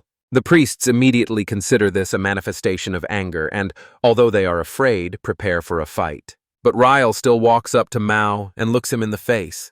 Mao says he just laughed so hard he cried and asks to give him a minute to calm down. When everyone had calmed down, Mao suggested joining forces, and Ryle enthusiastically supported him. At this time, Narc is in the city. After hard work, she took off her extra clothes, remained only in her top, wiped off the sweat, and sighed wearily. In front of her is a cart loaded with 4 barrels and several crates. She is proud that she was able to bring so much food and drink for the new bar. She can already imagine how everyone will be delighted with her catch, and how Ryle will praise her, and that will make her even happier. She dreams of becoming the main character of the evening. Narc happily tries to pull the cart herself, but it turns out to be too heavy, and the tired Narch cannot move it. At that moment, Ellen approaches Narch with several people and asks what she is doing. Narch says she is heading to a nice place. Then Helen sharply asks where she is going. Narch replies that she needs to take this cart, but it is very difficult. Then Helen decides to help her. Meanwhile, Mao, Rain, Lu, and the others have done a good job and are almost done cleaning up. The knights still don't trust the demon lord, even though he's helping them. Mao praises them, which makes the priests a little wary. Although they were unhappy, Mao says it doesn't matter that they just followed his orders. He suggests they celebrate together anyway. The knights look around in confusion, wondering why he is so calm. At that moment, Narch arrives. Ryan immediately asks why she has come. She points to the cart with sake barrels where Helen is standing. Both girls look at the hero with joy and admiration. Helen is happy that the bar is here and wonders why she wasn't told about it. Ryan says he hasn't made up his mind yet. But Ellen ignores him and with a smile calls everyone to hurry up and bring the barrels. She hasn't had sake in a long time. Watching her enjoy the drink, Ryan realizes that today they will have a good time and, probably, get drunk. At this point, Narch approaches Ryan a little hesitantly and asks if she did everything right and if she didn't overdo it with the sake. Mao immediately intervenes and jokes that you can't have too much sake. Ryan agrees and adds that it's all for them. He gratefully pats Narch on the head, praises her, and jokingly calls her Employee of the Month, which makes the girl very happy. She is upset when Mao takes his hand off her head. He picks up the barrels to take them to the bar, but then he meets Helen's gaze, who is carrying the food. She looks at him with almost hatred. Ellen, clearly not in a very friendly mood, asks who he is. Mao answers by giving his name and also makes no secret of his dislike for her. Ryan steps in to stop the argument and introduces them to each other. He explains to Helen that Mao is the new owner of the bar, and Mao responds by saying that Ellen is the head monster hunter. Despite this, there is still tension between them. Ellen says that Mao hardly looks human, but he firmly denies this. Finally, everyone gathers at the bar and has a drink together. They raise their glasses to the discovery and to the new friendship, and various toasts are made. The priests drink beer, barely holding back tears of joy, for they have finally received the reward for their work. They ask the demon lord if he understands their emotions right now. He says that he really works hard, and when he finishes work, he also feels both joy and a little sadness. Mao notes that he understands this feeling of sadness very well. The workers are happy with his sincerity. Ellen approaches their table, having removed some of her armor. She smiles relaxedly and says that things will be different at the bar now. She also invites the boys to stay and work here if they are interested. The boys happily accept this offer and promise to do their best. Everyone raises another glass to the Arland territory, while Narch and Liu joke around the table. Ryan smiles, glad everyone has come to terms with Mao. He mentally thanks the employees and is glad that they can support each other. At first he thought that as a lord he should do something about it. But then he realized that maybe he shouldn't worry so much. Ellen and Mao notice that one of the guests has already had a drink and fallen asleep. Looking at this, Mao says that it is almost the end of their evening of drinking. He tells Ellen that she is a great drinking rival, even the best among humans, but still adds that he drinks better than anyone. Ellen says she's just starting to warm up, calls Mao a rookie, and reminds him that she's a true knight. Then Mao asks with a smile how many minutes it will take for her to realize that he's not going to back down. Ellen announces to everyone in the bar that the election for the best drunkard here will begin now. Mao agrees and makes Lord the judge, and after that the competition between them begins. Ryan smiles, seeing everyone having a good time, and joins in.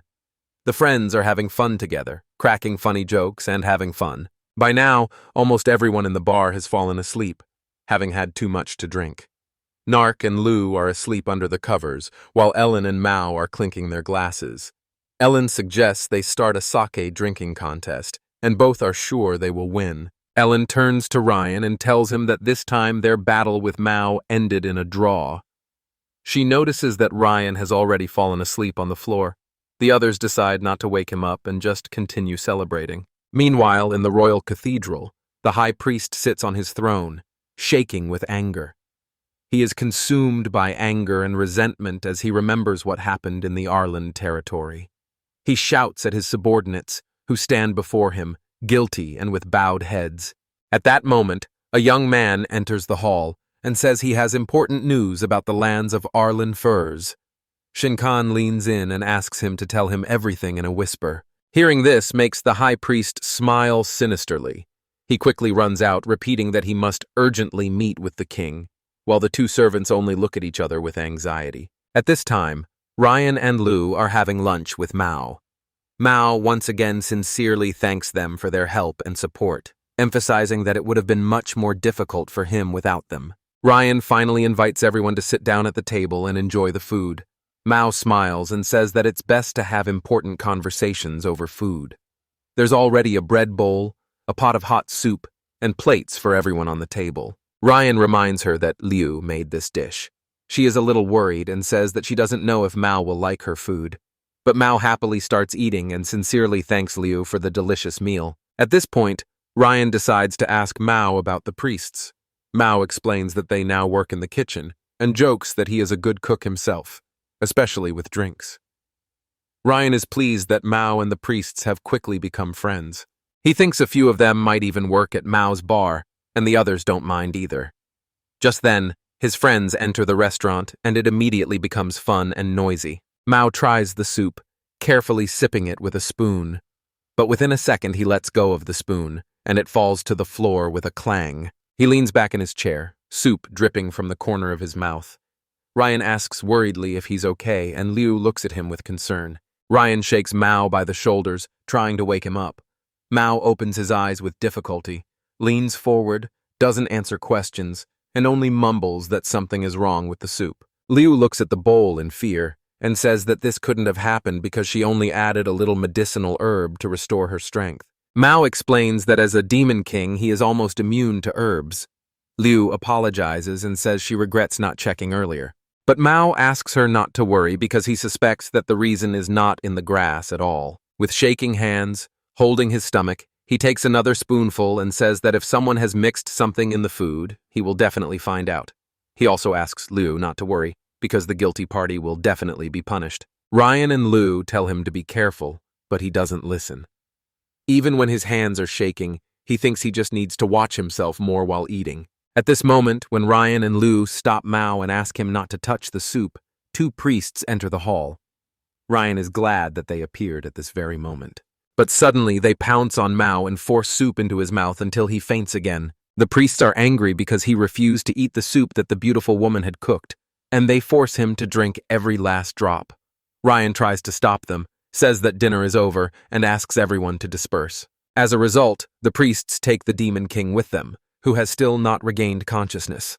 Ryan tells Liu that this is the first time he's ever had lunch in such a noisy place. Liu laughs and adds that they still had fun because Mao was writhing in pain so funny. She promises to cook something really delicious next time, and Ryan happily agrees. They decide to finish their dinner in peace, since they still have work to do after that. After lunch, Liu and Ryan sit together in the accounting office, looking through the books and records. Their faces look very funny. Ryan remarks that they are spending too much money. Liu says it is because the population in his territory is constantly increasing. Ryan realizes that he needs to find a way to earn more. In addition, this year's harvest has been very poor, which makes things even more difficult for him. Looking through the records, he notices that the profits from Rogdo's forge have become much larger, and he can't remember exactly when this happened. Ryan decides that the most important thing now is to maintain the weapons and farming tools. This requires investing in a blacksmith shop. He suggests that Liu go with him to see Master Ragdo, and she agrees. They arrive at the forge together, where Ragdo is busy working. He greets the guests warmly and asks how he can be of any use. Ryan apologizes for disturbing him while he is working. Ryan says he came because he wants advice on weapons, since Ragdo knows best about them. Ragdo confidently agrees and asks if Ryan has heard of his new development. Ragdo draws his sword and hands it to Ryan. Ryan immediately notices the strange shape of the blade. He has never seen anything like it before. Liu is also surprised by this unusual weapon. Ragdo explains that this sword has magical properties. Ryan feels its power and is even a little worried, wondering if it will bring danger. Liu reassures him, saying that it is not black magic, so there is nothing to be afraid of. Ryan felt the power of the sword obey him, which calmed him down a lot, and Ragdo only smiled with satisfaction, because his weapon turned out to be completely under control. The blacksmith proudly said that he was very good at his craft, and even the bishop himself noticed it. He admitted that he lacked new equipment to become even better. At the same time, he boasted about his strong body, which he had hardened through hard work. He says that this sword is unique, because it was made from the claws of the Wolf King, which Ellen obtained, and the sword was forged by Master Julius. Looking at the blade, Ryan thought that its magical power might belong to Julius. Liu agreed with this idea and decided to go to the sage immediately, while Ragdo kept bragging about his body. Ryan and Liu visited Julius's house, where he was sitting relaxed among a pile of soft pillows. He greeted the guests with a joking smile and remarked that they came to his house too rarely. Ryan asked without further ado what Ragdo was doing right now, and heard that he was creating a magical weapon. Julius said that he made this blade from parts of real monsters. Therefore, the sword has magical power, and its strength and sharpness are much better than that of ordinary weapons. Ryan asked why he decided to do this in the first place, and heard in response that Julius just wanted to earn a little more money. He added that as the population increased, the costs in the territory also became greater, and Ryan simply accepted this obvious fact. Julius asked directly if Ryan wanted to cut spending in his district, but Ryan said that could be dangerous for people. The sage just sighed and said that there was no other option, because it was difficult to find new ways to earn money, so it was easier to get more from what you already had. He admitted that he takes the bodies of monsters that Ellen brought and makes them into valuable magical weapons, which he then sells to make more money. Ryan noted his cleverness, and Liu said that this was exactly what was expected of a great sage. To this, Julius noted that his powers were not limitless, because not every monster could charge a sword with magic. Only high-level creatures could do this. Ryan thanked Julius for the increase in their profits thanks to him. In response, the sage said that he himself did not want to lose his position in these parts. Julius remembered that he had planned to start earlier, but first he talked to the blacksmith, checked the sample, and was sure that when he showed the finished sword, everyone would certainly agree with his idea. But that wasn't enough for him, so he began to dream of an even more powerful weapon, even a holy blade that could surpass anything that already existed. Ryan and Liu exchanged surprised glances, and Ryan inquired if it was really possible to forge a holy sword.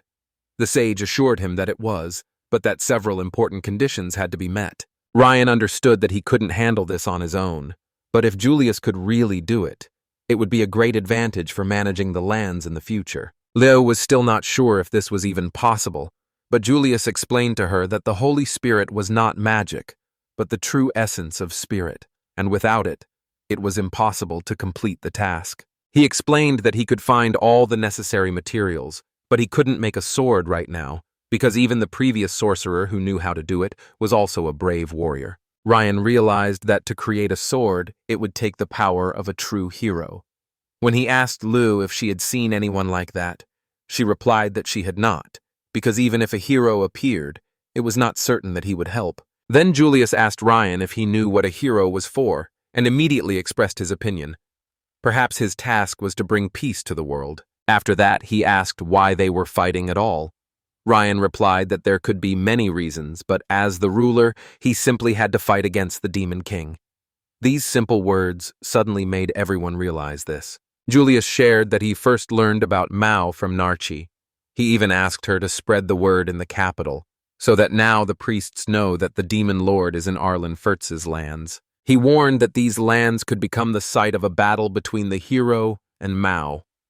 Liu was scared and said it was too dangerous, but Ryan suddenly added that it might even be for the best. He said that the hero was probably already among them, since he had seen Mao but had done nothing to him, so he was not an enemy. He also reminded Liu that Mao had even forced her to drink soup. It made her smile, glad that Mao could be among them, regardless of race or status. Ryan added that Arlen wouldn't be himself otherwise. Liu admitted that she dreams of one day seeing the Demon King and the hero shake hands instead of fighting. She was sure that this was where she would see it with her own eyes, along with everyone else. Ryan said that he really wanted it too, and Julius added that if it really happened, the story of heroes and demons would never be the same again. Liu smiled even more and noted that one day they would look back on these moments with joy. Meanwhile, in the royal palace, the high priest cried out in despair in the middle of the night, telling them that a demon lord had appeared in their lands. He insisted that the king be told immediately.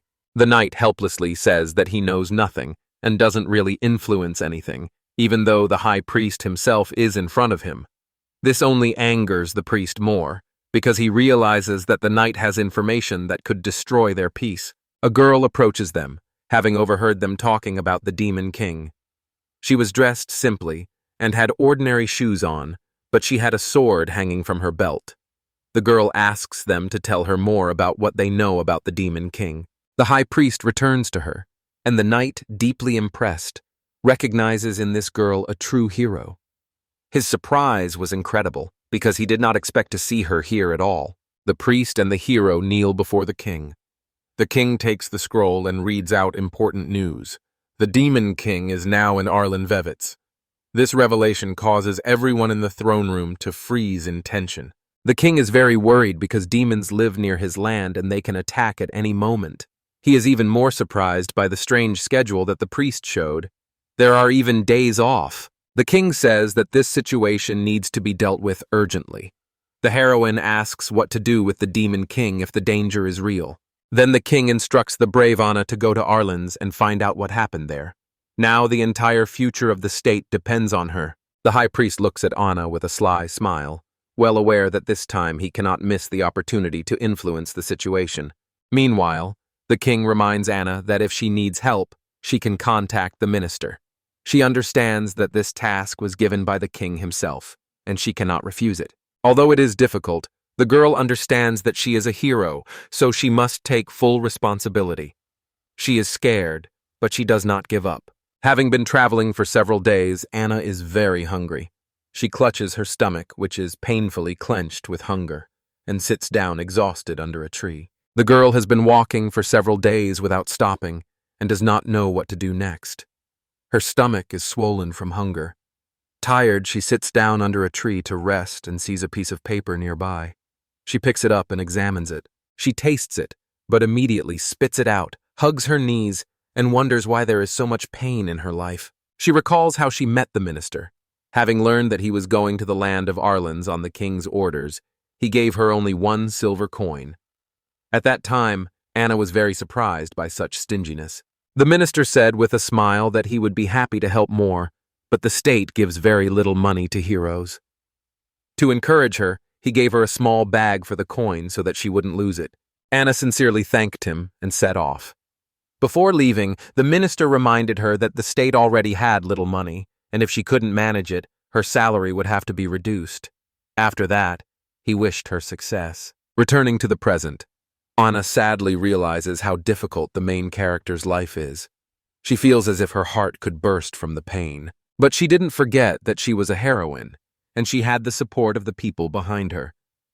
The girl gathered her strength, gritted her teeth, got up, and decided to get to Arlen's, even though her strength was almost gone. Finally, after a long and tiring journey, she reaches the borders of Arlen forts and breathes a sigh of relief, as if a burden has been lifted from her shoulders. Looking from afar at the lands of Arlen's, she thinks of the demon king. His presence terrifies the entire world, so she must become stronger than him. Anna is ready for battle because courage has always been with her. She holds a sword in her hands, although it is not very comfortable, but she is already gathering strength for magic because she understands. Now she must fight for her life. But suddenly a little girl interrupts her and asks what she is doing here. The heroine is confused because she did not expect to meet a child at all. Anna leans over to the girl, smiles warmly, and says her name, explaining that she has come here to work. The child happily replies that she lives here. Anna is surprised. Could the child really laugh so sincerely if there really was a demon here? She smiles and thinks with relief that perhaps the rumors were false and the demon king is not really here. Delighted with her idea, she decides that she should simply approach the local landlord and ask him for a job. She asks the girl where she can find the landlord. The girl says she knows where he is and adds, Miao Qian said that today they will eat rice. Hearing Miao's name, Anna freezes in fear. She realizes that the demon king is indeed in the lands of Arlen's and is already controlling everything here. Looking at the smiling girl, the heroine understands that this joy is not real, but forced. She firmly decides to do everything to return the child's sincere smile, because now the demon has made her smile. She takes the girl by the shoulders and seriously promises that she will return her true joy. But the child does not understand anything, just nods in response. When Anna asks to show the place she mentioned, the girl agrees. The child holds the heroine's hand tightly and leads her straight to Meow. Anna looks around nervously, growing increasingly worried as she is sure that the Demon King is probably somewhere nearby and she needs to be ready. They pass by Ragdo, who has just taken a break from work, and greets them. The girl says she has brought her younger sister and asks Ragdo to greet her nicely. The girl brazenly declares that her stupid sister is here on business and needs to meet Mao. Anna is confused and wonders why she is called that. The man says he is a local blacksmith. Anna looks at him carefully and realizes, an ordinary worker, nothing like the terrible Demon King. Meanwhile, Ragdo is bragging about his body again. Anna looks at his torso in surprise and notices that he has way too many muscles, even abnormally so. She imagines that this man worked very hard, and perhaps his body became so strong because he was forced to work hard under the rule of the Demon King. Then Anna tells Ragdo and the girl to be patient a little longer, because very soon she will defeat the Demon King, and then everyone will be able to live as before. Ragdo just looks at her silently. After that, Anna sadly thinks about how cruel this Demon King is, while the girl pulls her away from Ragdo, muttering to herself that her sister is up to something again. Ragdo says goodbye to Anna and wishes her luck. Anna is walking down the street and suddenly sees a girl leading two monsters right in the middle of the road. Anna can't believe her eyes. Monsters have always been dangerous to people, and now this child is treating them as if they were her friends. She suddenly realizes this, and she becomes very scared, because a demon is in control here.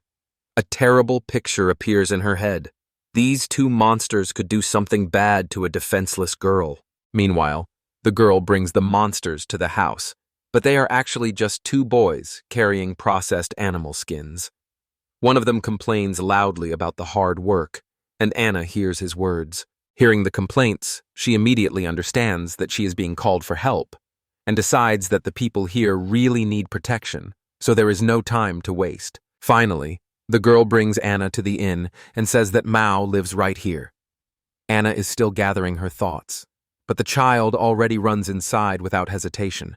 Anna tries to stop her, because she herself is not ready yet. Inside, the girl smiles and greets Mao, and he, along with two priest bartenders, Ellen and Ryan, respond to her in a friendly manner. The girl happily inhales the scent and says it smells delicious here. Ryan wonders who she brought with her, since this is the first time he's seen Anna. He approaches, calls himself the owner of these places, and asks why the girl came to Arlenfors. Anna is a little embarrassed, says that she was looking for work, but at that moment her stomach grumbles loudly. She clutches her stomach, blushing and trying to explain, but Ryan interrupts her and says that she has to audition first if she wants the job. Anna quickly assures him that that's not what she came for. Ashamed and embarrassed, she remains silent until the girl happily promises to introduce her to Mao, who is about to bring the food. Places are already being prepared for them at the table. Despite her unbearable hunger, Anna realizes that she can't just sit down and eat because she's a heroine. But then Mao approaches her with a friendly smile and hands her a bowl of fragrant soup. The girl next to her immediately happily grabs a spoon and enthusiastically praises the taste. Ryan sees that Anna hasn't started eating yet, so he leans closer and gently tells her that she needs to eat breakfast because she'll still need the energy. Finally, she agrees, takes a spoon and tries the dish. It's immediately clear that she liked it. A happy smile appears on her face. The taste is really pleasant. The girl smiles and says that the food is very delicious. Mao smiles back at her, but suddenly Anna remembers that she has no money and cannot pay for the meal. But even so, she quickly eats every last crumb. Ryan looks at her and says that she probably hasn't eaten in a while. Then he asks her what her name is. Anna confesses that for the past few days she has only eaten grass that she found on the side of the road and that seemed edible. Hearing this, Ryan worriedly thought that she was running away from someone. She denies all suspicions, explaining that she came to Arlenfors to work.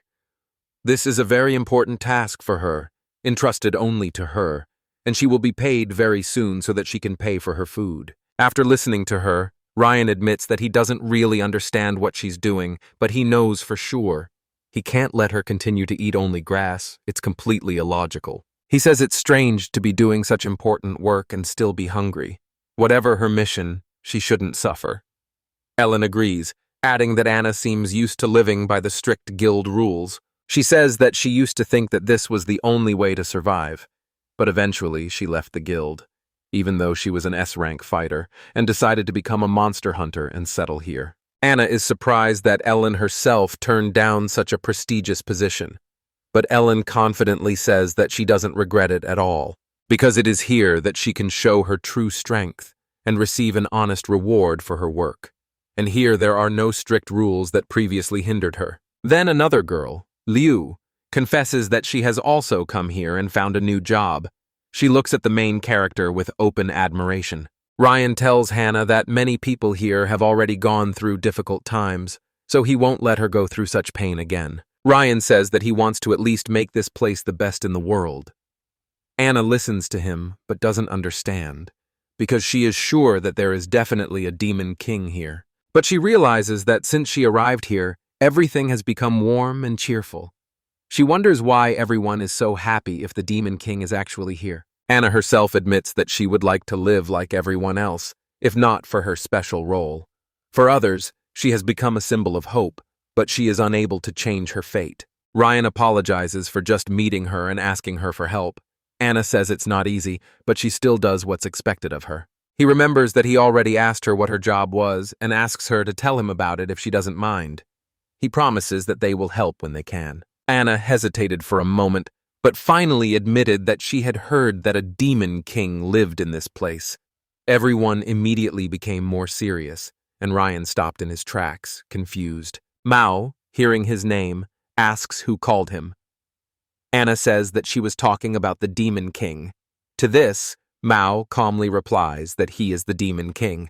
Only now does Anna notice his large horns and unusual appearance. The next second, Anna jumps up abruptly and asks with a trembling voice if he is really the demon king, as if she can't believe her ears. A demon king lives in the lands of Lenta, and Anna is tasked with defeating him. She sets out with only a few pieces of silver and a wooden sword. The decisive moment has come. The demon king himself is before her. She has no choice but to fight to the end, because this is her main mission. But wherever he appears, it immediately becomes somehow warm, and Anna tries not to think that his presence is good for her. She stubbornly convinces herself that it is a deception, and that the demon king always brings only evil. The girl was shocked when she learned that they were facing a real demon king. She steps back quickly, frightened and surprised, and angrily asks Mao why he treats people like that. Anna points the finger at him and blames him for all the troubles, terror, and murders that occur in this once peaceful world. Mao is surprised and says that he doesn't understand what crimes are being discussed, but Anna is sure. There's no point in denying it because the truth is already in plain sight. Ryan decides to intervene in the argument and explains that, yes, Mao is indeed the demon king, but he is not at all guilty of what he is accused of. Anna returns to Mao and asks if this is his bar, or if the bartender is just working there instead of him. He says that his main thing is to cook and drink delicious sake, and that's what he does. Anna says it's just a lie. Ellen looks at everything in surprise, and Ryan tries to calm Anna down, assuring her that Mao is telling the truth. But Anna is still convinced that the demon king is lying, and grabs the sword. She quickly draws her sword from its sheath and aims it at Mao, warning him not to deceive her. He says that this is just a game of the demon king, and only by defeating him can peace be restored to the world. Ellen looks at Ryan and says that she also suspects something bad about Mao. She asks what he plans to do next. Ryan replies that it's just a misunderstanding. Liu also tries to calm Anna down. Meanwhile, Mao steps aside, showing that he doesn't want to fight. He asks for the table and chairs to be moved to the very edge. After that, he answers a call from Anna. Ryan protests, but Mao calmly asks him not to be nervous. He says that this is not the first time he has encountered something like this, and he has everything under control. Mao suggests settling the matter with a duel. Whoever loses must submit to whoever wins. Anna immediately agrees. He strikes her first blow. Anna bravely prepares to defeat the Demon King and save everyone. She feels that this is her main mission. Anna turns to the Great Spirit of Light and calls on magic for help. Everyone watches in amazement as Anna summons the spirit on her own, admiring her courage and strength. It is at this moment that Ryan remembers what Julius said. To create a true holy sword, it takes not so much magic as the strength of spirit of a true hero. He finally realizes that Anna is the real heroine. But Anna screams that it is too late to admit it, and in anger raises her sword to strike Mao. Mao is calm. He is not afraid at all. Ryan begs Anna to stop, shouts at her. But when the sword is about to strike, Mao quickly places a bowl of sake in front of him, and the blade suddenly stops, not even touching the bowl. Hannah can't believe what she's seeing. The sword was stopped so easily, and Mao remains calm and collected. Everyone around her looks on in confusion and tension. Mao says that Hannah's strength is truly incredible, and even with a simple sword she could defeat him. But right now she is very tired, and he is much stronger than her. He adds that if Hannah really had that kind of power, his cup of sake wouldn't be able to stop her blow. He can also control spirits, only she works with light, and he with darkness. Mao tells her to surrender because this battle is pointless. The next moment, Hannah's sword simply disappears into thin air. Mao calmly asks if she really wants to continue. The girl falls to her knees, realizing that without her weapons and strength, she is completely defeated. Hannah sits silently for a few seconds, her head bowed, then raises it and bursts into bitter tears. Tears flow freely down her cheeks, for everything she has been through has ended in such an easy defeat. She expresses her indignation, blaming the greedy guild for traveling so many miles just to buy a sword. Mao starts to get nervous and tries to calm her down, saying that everything is not so bad. But Hannah doesn't hear him. She just sobs because she gave her all, and now even the enemy is trying to support her. The others look at Mao with reproach for making the girl cry. In despair, Mao turns to Ryle and asks in fear what he should do now. Ryle approaches Hannah and says he'll get her a chair so she can sit down and calm down a bit. At that moment, the other girl silently pushes a wooden stool over, not knowing what to do in such a situation. After a while, Hannah calmed down a bit. The girl gently stroked her head and said a few warm words of support. Ryle, Liu, and Ellen sat down next to each other, and Ryle asked if Hannah had regained consciousness yet. Hannah said she had, and apologized for the way she had behaved. She smiled and patted the girl on the head who was supporting her, and said that all her emotions had burst into tears, but now she felt better and was grateful to everyone for their support. Ryle says he already knows, but asks if Hannah is really a heroine. She confirms this and explains that her mission is to defeat the Demon King. Mao says that he never thought of doing such a thing. He is truly sorry that he made the girl cry. Ryle chimes in and says that Mao gets along well with everyone. Even though he's a Demon King, he's not the scary person she's been told he is. He says they would be happy to take Hannah in. He understands that she works very hard, and he believes that such work should be well paid, otherwise it is simply unfair. Ryle says she's probably under a lot of pressure because her role is so important that she can't just refuse. In reality, she's just being used for their own purposes. Hannah is about to object, but Ryle doesn't let her speak and continues to explain. Here she can achieve more with less effort, and she will be safe. Ryle's words surprise Hannah with his unexpected concern. As she listens to Ryle in amazement, he tells her that she will have a job here without any overtime, in a nice place, with nice people around her. She will be able to take days off and have a good rest, and they will give her everything she needs for her job. Hannah confesses that she used to be paid only 1 silver coin a month. Ryle replies that he would never agree to pay that little, because it's not enough to survive on. Hannah wonders if they have real weapons and not just wooden swords, and asks why the pay is so good. Ryle explains that all the jobs here are honest, and the salaries are quite normal. He also adds that he knows about her mission to destroy the demon and wonders what she wants next.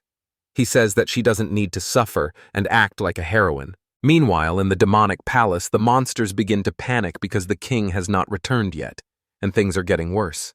They realize that just a little longer and everything could fall apart.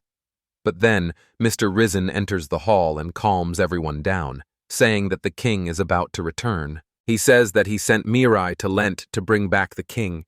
When the monsters heard this, they were overjoyed. Now it was clear to them that they didn't need to worry anymore. But they still have to somehow get through the waiting time.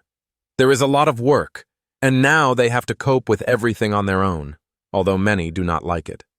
However, they have no choice. Ellen, Ryle, and Lou talk to Hannah about what job she should choose. Ryle says that now that Hannah is in charge, she can decide what she wants to do.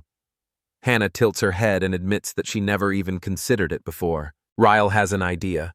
He says that it takes strength of spirit to create the holy sword and offers to help Hannah if she agrees. The words sacred sword immediately catch Hannah's attention.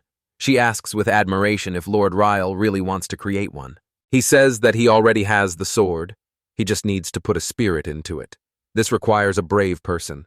This idea was proposed by the sage Julius. Hannah abruptly stands up and says she's not ready to participate in the experiment unless she knows what the consequences will be. She's worried about what might happen to her power afterwards. Ellen thinks Julius planned it all well, but didn't have time to tell them. Ryle agrees, and then Hannah says she's ready to help make the holy sword, but first she wants to talk to Julius and hear his explanation. When they enter Julius's house, they find him wrapped in a warm blanket, curled up in bed. Julius greets Hannah warmly, and she looks at him in surprise. The sage immediately asks what happened. The girl raises her finger and directly asks if he is really the same great sage. Julius calmly nods and confirms that he has seen her before. Hannah remembers what he was like before and notices that after living in the royal capital, his aura has become completely different, as if she sees a different person in front of her. Julius says that back then she was striking with her courage, and he was distinguished by his intelligence, so their abilities harmoniously combined. The girl angrily complains that he didn't tell her anything and hid the truth from her. Julius makes excuses, saying that he was very tired because in the capital he constantly had to work a lot without a break. Hannah indignantly points out that he could have at least warned her, as his sudden departure from the guild had greatly shocked her. Julius just smiles warmly and sincerely apologizes. He says he was worried about her when he left because he knew the girl was driven by a thirst for heroism, but she worked for pennies. Hannah is embarrassed and explains that she had no idea how the minister would use her so meanly. Very embarrassed, she quickly changes the subject, explaining that she didn't come to fight, but to ask for advice. Julius calmly says that he will be happy to help her with anything. Ryle tries to calm Hannah down a bit, reminding her that they have a true sage standing before them, so she has nothing to worry about. He says they are here to create the holy sword.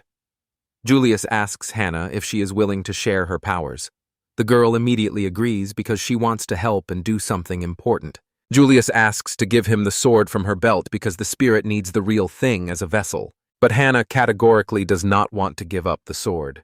Julius understands that she received this weapon from Mao. The girl remembers how Mao wrapped the sword in cloth and handed it to her, and now she really hopes that they will not have to use it. Then Ryle says he will get another sword from Ragdo. After a while, he returns with a new sword and places it on the table. Julius asks if a spirit can inhabit this sword. Hannah doesn't know for sure, but she wants to try. Ryle infuses the sword with magic and gives it to the sage. He says that the sword should become a true container, but right now its light is too weak, and the strength of the spirit is not enough here. However, transferring the spirit is not a problem. Julius says they'll probably need some materials from the local blacksmiths.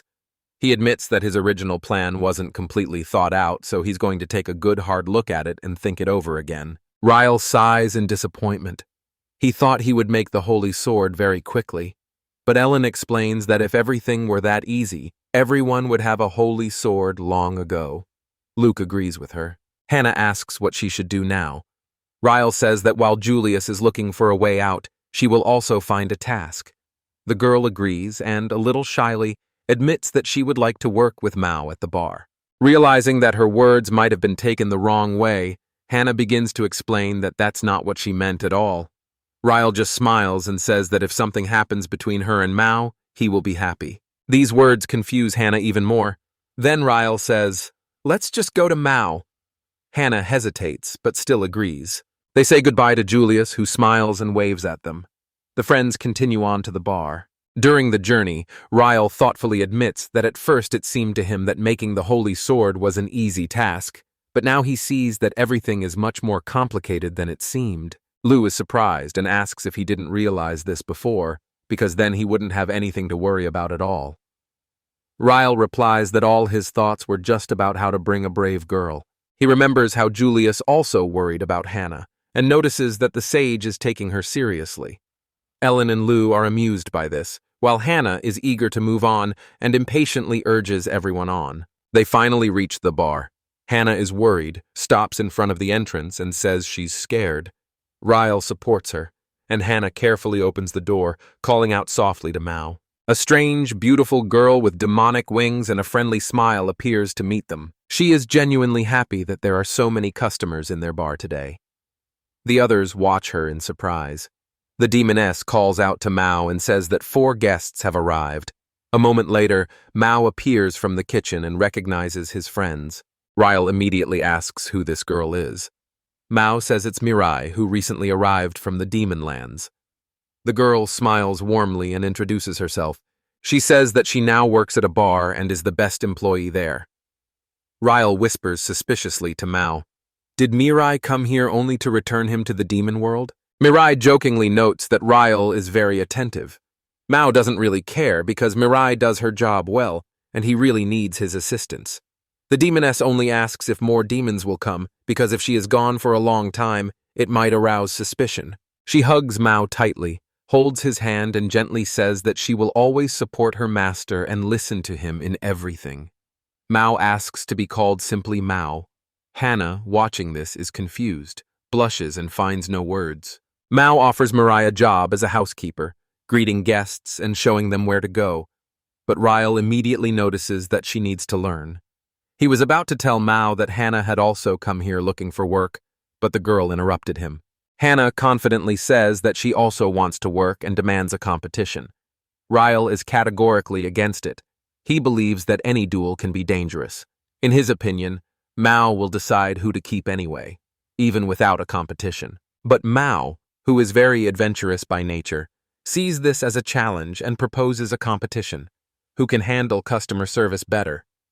Hannah immediately agrees, and Mirai laughs because she finds it very funny. Ryle wants to stop everything, but Ellen, who also likes to take risks, calms him down and tells him that it's just a game and nothing bad will happen. She suggests they treat everything as safe fun. Mao asks his employees to be visitors. Everyone agrees, just asking for details. Mao reassures them, says it won't take long, and suggests starting with Mirai. She enthusiastically accepts the challenge and promises to do her best. One of the employees sits down at the table and Mirai approaches him with a warm smile, ready to show what she can do. She smiles pleasantly and asks what he would like to pour. He, captivated by her beauty, gently takes her hands and orders something strong, hoping to have a drink with her. A colleague pushes him from behind and asks if he is drinking too much. He angrily reminds his friend that they promised to love only the accountant and accuses him of betrayal and fraud. It gets even funnier at the table. The priest makes Lou look at him with contempt, but Lou looks away, embarrassed, even though he didn't mean to. It all looks very strange. Then he pushes his colleague away and takes his place, insisting that the hostess see him for who he really is, even with all his ugliness. His voice rings with defiance and inexplicable desperation. Mirai looks at him with big, innocent eyes and asks if he hates her, but he changes instantly, smiles, and assures her that he loves only her and no one else. She always charms him easily. Mao interrupts them and says that they have both fallen under the influence of Mirai's illusions. He explains that Mirai is a succubus, and her magic involuntarily awakens hidden desires, especially in those who have previously lived honestly and righteously. But that's not all. Mirai is not only captivating, but also helps people discover their hidden feelings. Ryle realizes with fear that this can be very risky. Mao asks Mirai to step aside and says that now Hannah will take the place of the client. Hannah doesn't mind the competition, but she's worried that the customers already look very tired. Then Mao offers to stand in their place herself and asks if she agrees. Embarrassed, Hannah says it's wrong to treat customers like that, but she agrees to the offer anyway. Her eyes show both determination and fear at the same time. She picks up a tray with a glass of water and tries to hand it to Mao, but she walks unsteadily, as if afraid of falling. Ryle and Ellen notice that she is struggling, but understand that she has decided to try her hand at it. Lou says sympathetically that everyone is nervous when they do something for the first time. Hannah doesn't understand why she's shaking so much. She always thought she was stronger than Mirai. She doesn't want to be helped again. But as soon as Mao looks at her, Hannah can't look away. She feels so ashamed, and the shame just weighs on her. Meanwhile, Mao ponders what role to give her. Hannah turns away, trying to calm down, and drinks water. Riley quietly tells her to stop this stupid game. At that moment, Ellen gives him an unexpected idea. Mirai uses magic, and Hannah immediately loses control of herself, sitting down next to Mao. This turn of events was a complete surprise to the Demon King. With a red face, Hannah asks if he loves her. He is silent, looks at her, and then says that yes, he does. Everyone around him freezes. Hannah cannot believe her happiness, asks again, and says with delight that she is extremely happy. But Mao adds that she loves everyone here too. Riley, Ellen, Lou. Hannah gets angry, jumps up, and says that it's not the same at all. She explains that there is another special kind of love. But Mao doesn't understand why Hannah is reacting so strangely. Hannah throws herself into his arms, emotionally telling him that he doesn't understand anything and calling him a fool. Her voice breaks with tears. Only then does Mao realize what really happened. He turns to Mirai, realizing that she is involved. Mirai boldly replies that she only helped a little. She just wanted Hannah to calm down a little, but these words anger Mao. And suddenly, at this moment, Hannah unexpectedly hugs him from behind. She tearfully asks why he is pushing her away, and if there really is no place for her here. Mao asks her not to worry, says it was just Mirai's joke and he will explain everything. But Hannah replies that Mirai means more to him than she does. Mao tries to calm her down. Then Ryle tells Mirai that Mao is also in trouble and asks her to stop. But Mirai lightly replies that nothing bad happened. She just intensified her feelings of love. Suddenly, Ryle finds himself the victim. Ellen pulls his head closer to her, her cheeks flushed, and she looks him straight in the eye, forgetting everything else. She complains sadly that he has been paying no attention to her lately. Although she is strong, she does not want to be alone. There is both pain and tenderness in her voice. Ellen brings his face to hers, looks into his eyes, and promises that she will always be by his side at night. Her voice is sincere and full of emotion. Ryle immediately realizes that this is Mirai's prank again, so he quickly pushes Ellen away and apologizes to her. He turns to Mirai and demands that she stop immediately, but Mirai won't even listen to him. And at that moment, Ryla suddenly hugs Lou from behind. She is a little shy, but admits that from the first meeting she wanted to be there, to help and support him. Now Ryla can no longer hide her feelings. Ryle tries his best to break free from Ellen and Lou, who are holding him very tightly. And Mirai laughs and says that from the outside it looks fun, like they're just playing around. At this time, Narc enters the bar with several people and brings the goods that were ordered. Seeing the chaos around, she asks in surprise what happened here. Mirai pays attention to the new guests. The girl wants to expand her magic and influence everyone around her. With a smile in her eyes, she urges everyone not to hold back their emotions and allow themselves to manifest their true desires. Narc immediately runs up to Ryle and demands that he compliment her. The other guests compete to praise Ellen, saying she is the best, but she turns away indifferently and frankly says that she only likes Ryle. The angry visitors attack Ryle, accusing him of taking Helen from them. Meanwhile, Narch increasingly begs the Lord to pay attention to her. The number of attackers is growing so great that he is unable to fend them off. Ryle screams loudly and demands that Mirai stop immediately, but the girl, moved by what she sees, simply smiles and doesn't even think about changing anything. She says that everyone adores him, so why shouldn't he just share that love with them so that everyone can be happy? Ryle exclaims in despair that he will promise anything to whoever catches Mirai. People look at Mirai angrily. She smiles happily and starts running away, laughing and circling among the people as if she is having fun playing. The crowd chases after her in delight. But suddenly, she bumps into something solid. Mao stands in front of her, his eyes cold and sharp, his voice threatening. Mirai turns pale, realizing that this time she has really crossed the line. After a while, things finally calm down. Mirai apologized profusely for her behavior, and Ryle sighed in relief, glad that this nightmare was over and everyone was back to their normal selves. Mao sternly tells Mirai not to do that again. Ryle thanks him for calming everyone down, and the bar finally becomes quiet and peaceful. Ryle looks at the people who, until recently, under the influence of the spell, were bothering him. Now they are shocked and embarrassed by what they did. After all, both Anna and Mirai stayed to work at Mao's bar, and Mirai was very pleased. Meanwhile, in the demon realm, in the palace, Risen is nervously pacing from corner to corner. He doesn't understand why Mirai hasn't appeared for so long and is completely losing patience. The other demons offer to send someone else to Arlen Kritz's lands, but they don't want to go themselves. Risen flatly refuses, because he doesn't want to make any more mistakes. This finally annoys him. He decides to launch an attack. When asked if anything has changed, Risen replies, now he has a huge army of demons behind him, and with their help, they will be able to bring back their king. A vast army of armed demons of various kinds is following Risen straight to the lands of Arlen Furtz. They are determined to restore power to their king. An army of demons in heavy armor is relentlessly moving forward. They are heading to the lands of Arlen Garretts to free their lord from foreign captivity. As everyone leaves, a child with pointy ears comes around the corner. She's not sure if everything is going right, and she wonders if it was worth starting in the first place. The boy walks the streets and realizes that the only people left in the kingdom are weak demons who don't know how to fight and newcomers like him. Among the piles of garbage, he notices that the weather here is, as expected, very bad, and the demons want to get their king back at any cost. He picks up the scattered notes and books, wondering how it's possible to work in such chaos.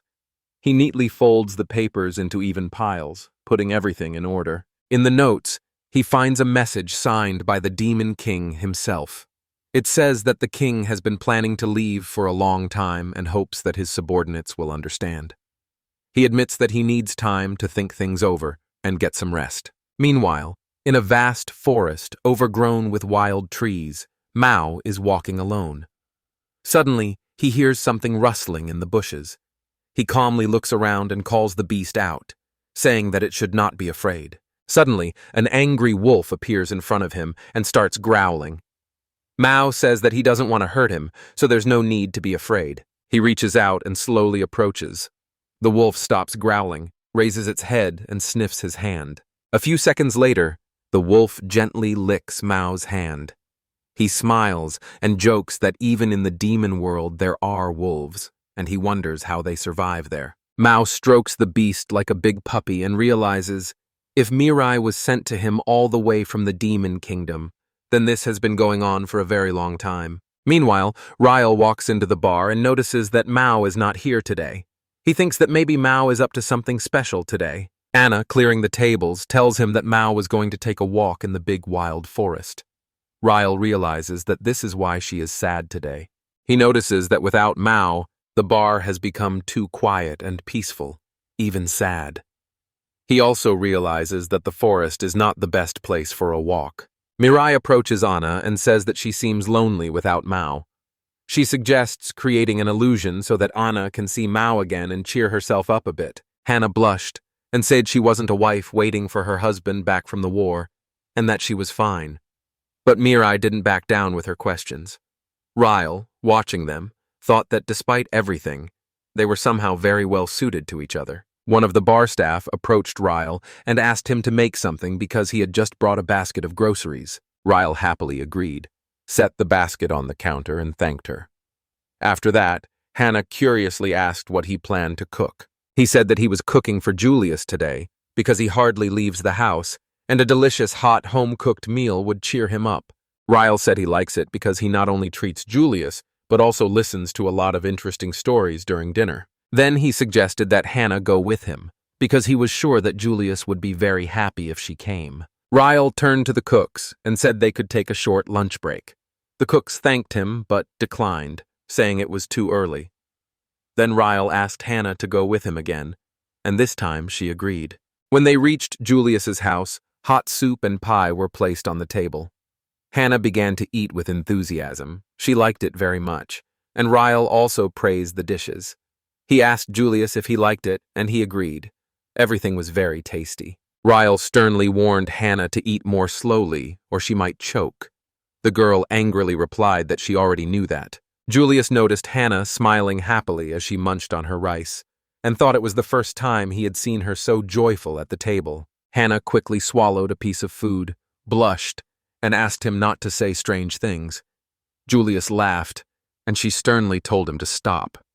He joked that she was not used to this place yet, to which Hannah replied that he had never laughed so much in the capital.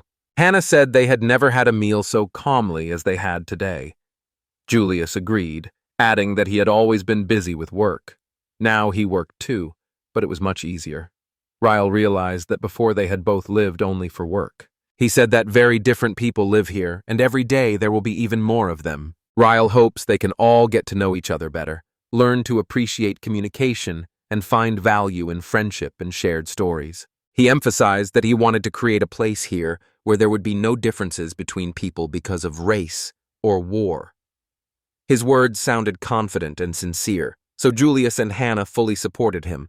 Suddenly, Ryle heard a cry of alarm, someone calling him. He quickly finished his food and ran outside, where Kelly and Ben were already waiting for him. Worried, he asked what had happened. They reported to their lord that a large horde of demons was approaching them. Hannah and Julius were immediately concerned about this. At the same time, Risen led his army to the lands of Arlans and declared that this was where the demon king was hiding. He said that he had originally sent Mirai there to bring the king back, but she never returned. So he decided that something bad had happened to the king in Arlen Creek. Risen encouraged the army, ordering them to urgently follow the king. The demons were already preparing to attack, but he stopped them, saying that he had not said everything yet. He remembered that among the people there was one oddball with red hair, and it was this person who could prove to be the greatest danger to them. Risen remembered how he had once fought this warrior and lost. He said that after that fight, a huge hole had been left from a powerful blow. Therefore, now he warned everyone that there could be the same insidious traps and urged them to act very carefully. The warriors decided to attack the red-haired warrior first, and, as soon as they saw him, they would immediately try to defeat him. Risen reassured them, saying that their army was much larger than the enemy's. The demon army confidently marched towards the city. There was a bit of disarray in their ranks, as they had set out earlier than planned. Ellen crossed her arms and announced that the demons had already begun to move. The boy standing nearby confirmed her words. Ryle and Hannah quickly ran up to them, visibly agitated. Helen was asked if this was really a demon attack. The girl seriously confirmed it and added that the demons were already very close. Ryle wondered if this was really an invasion of the lands of Arlenfurt. After that, the boy suggested that perhaps the demons had come to take Mala back. Helen was very surprised by this. Ryle thought the demons thought they were holding Mal by force. Only 3 could stand against him now: him, Helen, and Hannah. But Ryle doubted whether the 3 of them could protect Arlenfurt. Suddenly, holy knights ran up to Ryle and said they had come to help. One of them said that he had learned about the demon attack and was now ready to fight to protect Arlenfurt. At that moment, Lou approached them and confidently said that she also wanted to go with Ryle. Her decision surprised not only the knights, but Ryle himself. The boy worried that it might be too risky for Lou, but the knight replied that the 2 of them couldn't just stay away. At that time, everyone was evacuating to Julius's house, and Ryle was convinced that Lou should go with them. Luke convinced her not to get involved in the battle directly, but rather to help with healing magic, which could save many at a crucial moment. The girl told Ryle firmly and without any hesitation that all this time she had only wanted to help him, and now was finally the time to do it. Suddenly, Maria approached them with a big smile and said that she also wanted to join the work. The guy was surprised, and Maria explained that she always finds herself where something is happening. Ryle took a deep breath, then smiled sincerely and thanked everyone for their support during this difficult time. But this time he said he didn't need their help. Riley said that the most important thing to them was Mao. If Mao came back, they would leave, and he would be the one to decide everything. The knight explained that Mao was currently in a large, wild forest. Ryle calmly added that Julius was already using his magic to bring him back. While the Demon King was having fun with the wolves, he suddenly noticed a bird flying in his direction. Ryle really wanted to bring Mao as soon as possible, so he stepped forward and said that they would try to buy some time, but Mao had to come right away. One of the demons returned and called out to Risen, telling him that only one person had come out. Ryle loudly addressed the demons, asking them to stop and explaining that they were not holding the Demon King captive. He emphasized that there was no point in arguing. It was better to just talk. Those monsters shouted together that this man was lying and could not know why they had come here. After that, they decided to attack. Riley sighed with excitement and said that it was all useless. Ellen stepped forward and calmly added that these demons had no brains, so there was no point in wasting your nerves on them. Meanwhile, the monsters were already rapidly approaching them. Several villagers, armed with something or other, confidently declared that they could stop them, but Helen approached them, touched them amicably on the shoulder, and said that she would cope on her own. They looked at her in surprise, and the girl said that she didn't want anything to happen to them.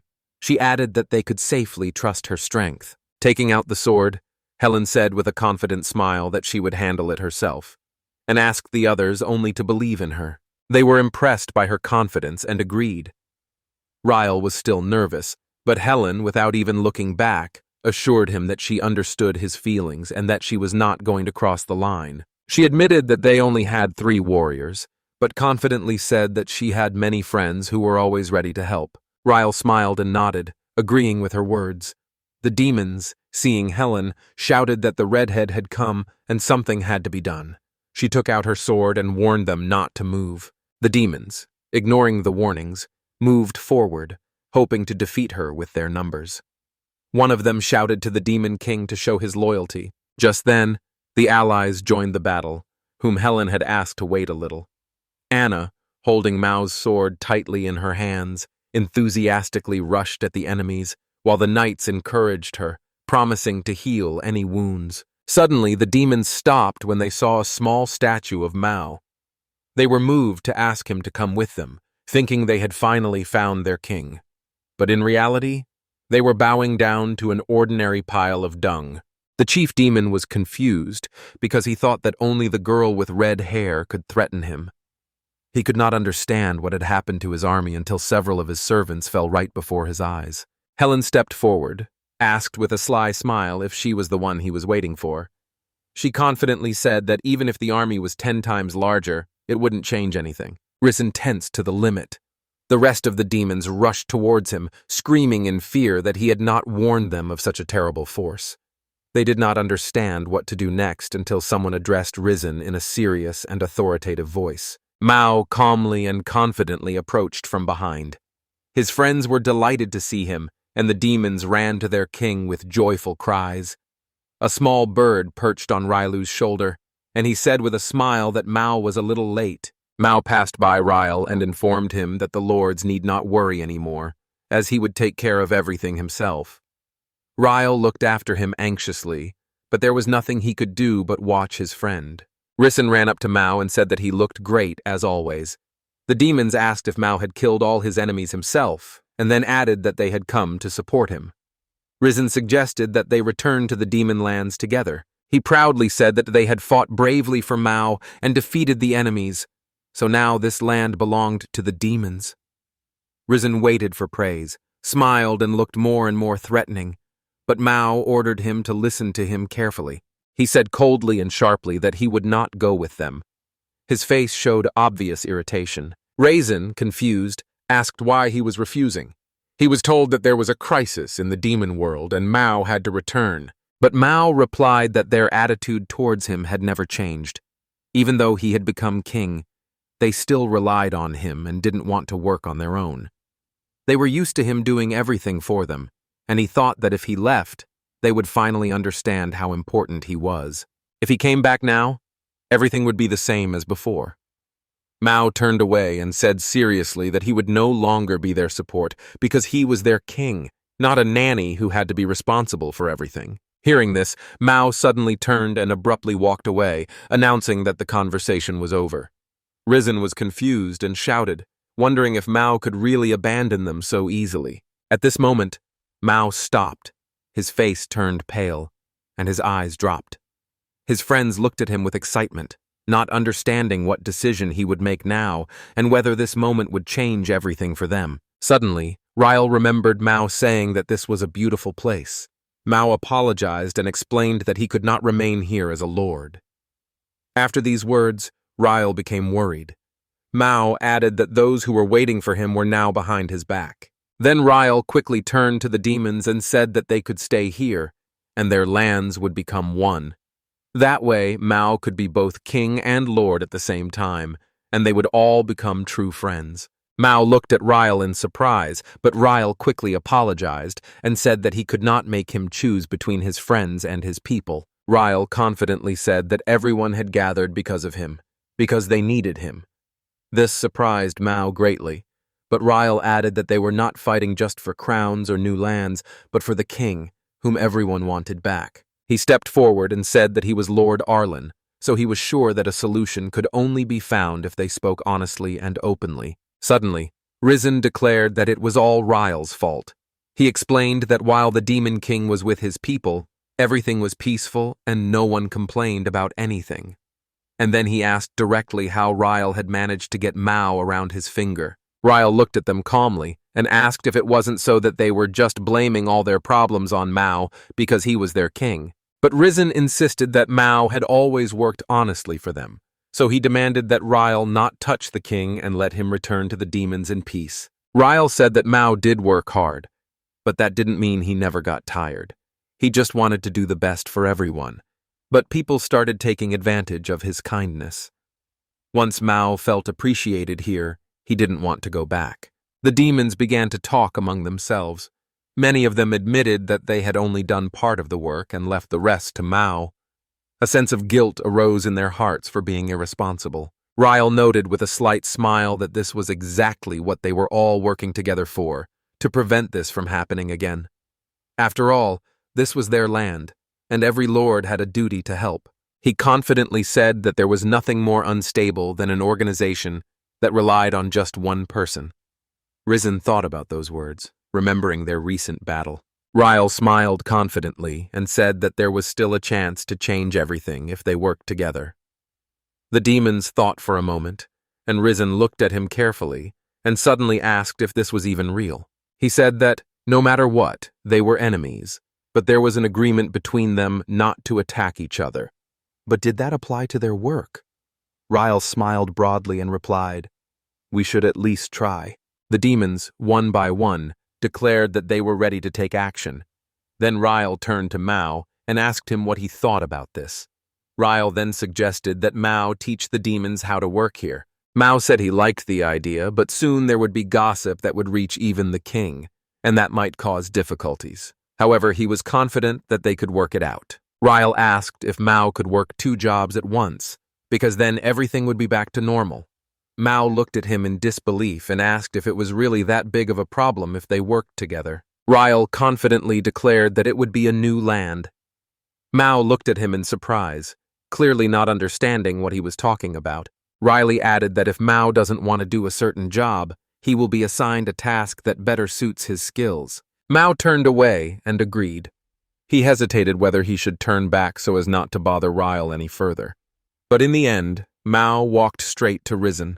The demon laughed unsuccessfully, and then Mao suddenly apologized, admitting that he had spent too little time with all of them. To his surprise, the demons also began to apologize and say that he was a true king and hero to them, whom they had always respected. They confidently said that they would work even harder now.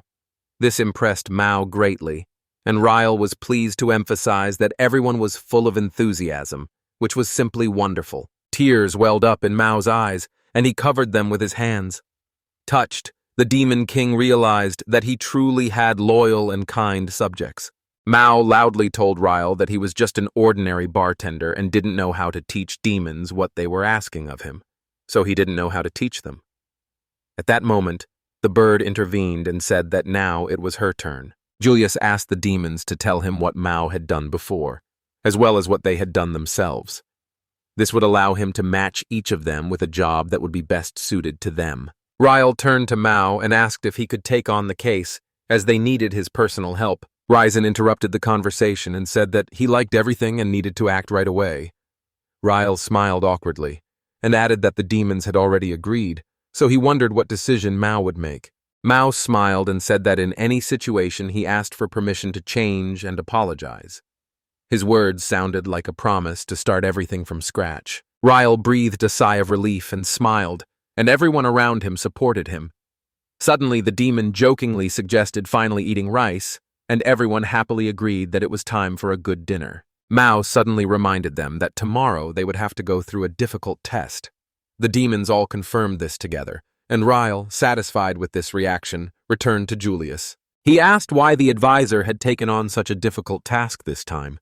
His doubt was quite sincere and open. Julius smiled softly and said that he already knew the whereabouts of the demons and understood their abilities well, so it would benefit everyone.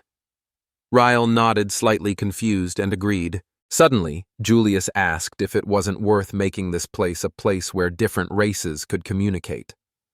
Ryle smiled warmly, looked at everyone around him, and happily agreed to the idea. Someone had a piece of paper in their hand announcing a job in Arlen's. The girl remembered that there had been talk at the market about a monster attack in that region, and she wondered if it was all a fabrication. She agreed that Lord Arlenza Rai's idea sounded interesting, but when she learned about the plans to rebuild the area, she decided that it was too unrealistic and most likely someone was just joking. The girl gathered her things and firmly declared that as a former servant in Arlen's house, she had no right to leave him in trouble. Her loyalty sounded even stronger than her promise. Taking out the dagger, she said seriously that if monsters appeared, her blood would be needed. But suddenly the suitcase opened and all the things fell out. Embarrassed, she hurriedly began to pack everything up. Life was in full swing in Arlen's. The harvest was already in full swing. Boys with baskets walked through the fields, carefully picking ripe red tomatoes. Ryle watched and was relieved to see that the produce had improved considerably. The man next to him agreed, but added that there were still not many of them. Ryle breathed a sigh of relief and said that now that the demons were no longer attacking, he could safely work at full speed without worrying about his back. The man asked Ryle to look ahead. Ryle smiled, realizing that the danger had passed, and joy and a sense of security had returned to the people's eyes. The demons also received new tasks, which meant that they now had to learn to live alongside the locals. For them, this became a real test of coexistence. The economy was much stronger, but many areas were still unpopulated. Ryle was constantly thinking about how to attract more people. He thought that they would soon start making more money. However, the question of where to get the money now remained relevant, so he decided to ask Julius for advice. The young man went to the counselor and asked, a little hesitantly, if he was in the way. A tired but friendly Julius greeted him. Ryle was surprised to see the counselor already working. The Lord asked if Julius was working in the demonic region. Julius replied that he wasn't yet. Then Ryle asked what exactly he was doing now. Julius said he was looking for a new way to make money. Ryle smiled sheepishly and admitted that this was the question he had come to him with. The advisor suggested finding a place that Ryle would really like. He also asked if it was an accurate map of Arlen's and the surrounding areas. Julius pointed to a piece of mountainous land and asked if it was their territory. He thought that after the city had grown as far as Salafair, this mountain might have become part of their possessions. Julius said that these mountains had long been known for the mining of Mithril, and that it was likely to be found here as well. Ryle recalled that the metal was very expensive. Julius explained that entire aristocratic lands had lived for many years off the production of Mithril. It was this that gave them a special beauty and power. He explained that the main feature of Mithril was that spirits were easily awakened in this metal. Ryle listened attentively and learned new things with curiosity. Suddenly, he loudly exclaimed that Mithril was the best material for making a holy sword. Julius smiled and confirmed that he had guessed correctly. Ryle happily told his friend that he understood everything, and now they needed to go to the mountains as soon as possible to find the Mithril. But Julius noted that first they had to find out whose mountain it was. He warned that if she happened to be on the lands of the southern aristocrats, war could break out. Hearing this, Ryle immediately froze, realizing the full danger. Julius explained that first Ryle had to find documents proving that the mountain belonged to him. The Lord sighed, but agreed to the task. At this time, the maid looked around the city with suspicion and could not understand why nothing had been destroyed here after the monsters attacked. It seemed to her that the locals were hiding something. She was overcome with nostalgia for the Arlenworths. Even the walls seemed beautiful to her. But when she realized she might look strange, she quickly hid her thoughts when she heard footsteps. It was Ryle, who had come to look for the documents. When she saw him, the girl froze with joy and surprise. She suddenly rushed towards him with a scream, her eyes full of tears, and so frightened Ryle with her unexpected emotions. She tripped and fell right in front of him, and Ryle immediately ran over, leaning over concernedly to see if she was okay. Seeing the girl's face, he was surprised to recognize her as Maron, and had not expected to meet her here at all. Later, the maid came to her senses in one of Linza's houses, got up and apologized, saying that she shouldn't have behaved like that. Lou noticed that Maron was already awake, smiled at her, handed her a glass of water, and said she would help if anything happened. Then Lou stepped away for a moment. Maron was surprised when she heard from Ryle that he remembered her. He entered the room with a smile and said that they really hadn't seen each other for a long time. Maron, moved to tears, threw herself into his arms again, and the boy gently asked her not to worry, so that she wouldn't faint again. Meanwhile, humans began to cooperate with the demon land, which until recently had been the main threat to Arlenwitz. This was a new important step in development. While Ryle went to resolve matters in the demon lands, Julius went to the royal capital to obtain documents from the king that allow him to extract resources. Ryle had found Mithril, a special metal for creating a holy sword, and now he looked ahead with confidence. In Linz, people decided to go further and checked if everyone was ready for it. One of the knights proudly stepped forward and asked Ryle what he thought. Ryle replied with a sincere smile that the armor suited him very well. Rogdo happily noted that such armor could inspire even the best blacksmith, so they should get even more mithril. Ryle only smiled in response and agreed. One of the boys asked if they were really going to be traveling in this particular carriage, and Ryle looked at the girl in surprise. He explained that if you walk, everyone will get tired quickly. But it won't be easy in a cart either. There's not much space because of the luggage, and the journey promises to be difficult. But, he added, delicious food will definitely lift everyone's spirits. The boys were delighted to see that the new armor, the carriage ride, and the delicious food were all just as Ryle always had them. It couldn't be better. Ryle smiled, thinking that as a lord he could only give people this, but he was still glad that his subjects were happy. Suddenly he heard someone call his name. Lou ran up to him, and he looked at her in surprise. She asked him to take her with him to the mine. She emotionally said that although she was weaker than the others, she was well versed in mining and could heal any wound with magic, so she really wanted to join in. Ryle smiled and said that if she really wanted to, she could join them, and Lou was surprised that he agreed so easily. He added that he would no longer hold her back, because he had already understood how deep her feelings were. Lou blushed, and smiled awkwardly. She said it was nice to hear, but he shouldn't be so open about it, which surprised Ryle a little. Then the boy turned to everyone and asked them to get into the carriage, and those who were seeing them off waved their hands and wished them a safe journey. But at the same time, south of Linz, horror was happening. Many people were lying on the ground, exhausted and hungry, and dying of exhaustion. Some of them, in desperation, knocked on the gate of a large house, begging the owner to give them work, and lamenting that their families might starve to death. The young man looked at all this out the window and told the Lord that the people had become completely impoverished, and even more of them wanted to meet him. At this point, the man leaned his hands on the table and calmly, almost indifferently, said that he did not have time to listen to their complaints. He pointed to the mine on the map, imagining how much mithril could be found there. With a sinister smile, he said that he would soon be even richer, just like he had been when everything was his. The boy asked if this mountain was on Arlen's land. The Lord replied that it had indeed been their territory before, but now, with the war going on and the monsters attacking, the Arlens no longer had any use for these mountains. The young man replied that all documents and records were kept in the capital of the kingdom, so everyone could make sure that these lands legally belonged to the Arlenfritzes. The man said with a smile that it was easier to bribe a minister in the capital, because he would sign everything without hesitation. He contemptuously ignored his interlocutor's words. Turning sharply, he headed for the exit and said that he was going to the capital himself. He ordered the young man to send the lords to the mines to extract Mithril as quickly as possible. The young man was silent for a moment, and then cautiously asked if Mr. Duthrid was really sure of his decision, as it could have dangerous consequences. The lord stopped, looked coldly at Sebastian, and told him not to worry, but to trust him. A dangerous glint flashed in his eyes, after which he left the room. The carriage moved slowly along the road. Helen sighed, for the journey seemed endless, but Ryle looked at the map and assured her that they would be at the mine by evening. He was more concerned about the safety of the mine itself. He thoughtfully said that if these deposits haven't been touched yet, it will take a very long time to extract Mithril. But it's too early to say anything about that now. Suddenly, Lucan added that in mining it is difficult to get the right ore, because there are always many different obstacles and dangers. He reminded them that there was groundwater, dangerous gases, landslides, and other risks.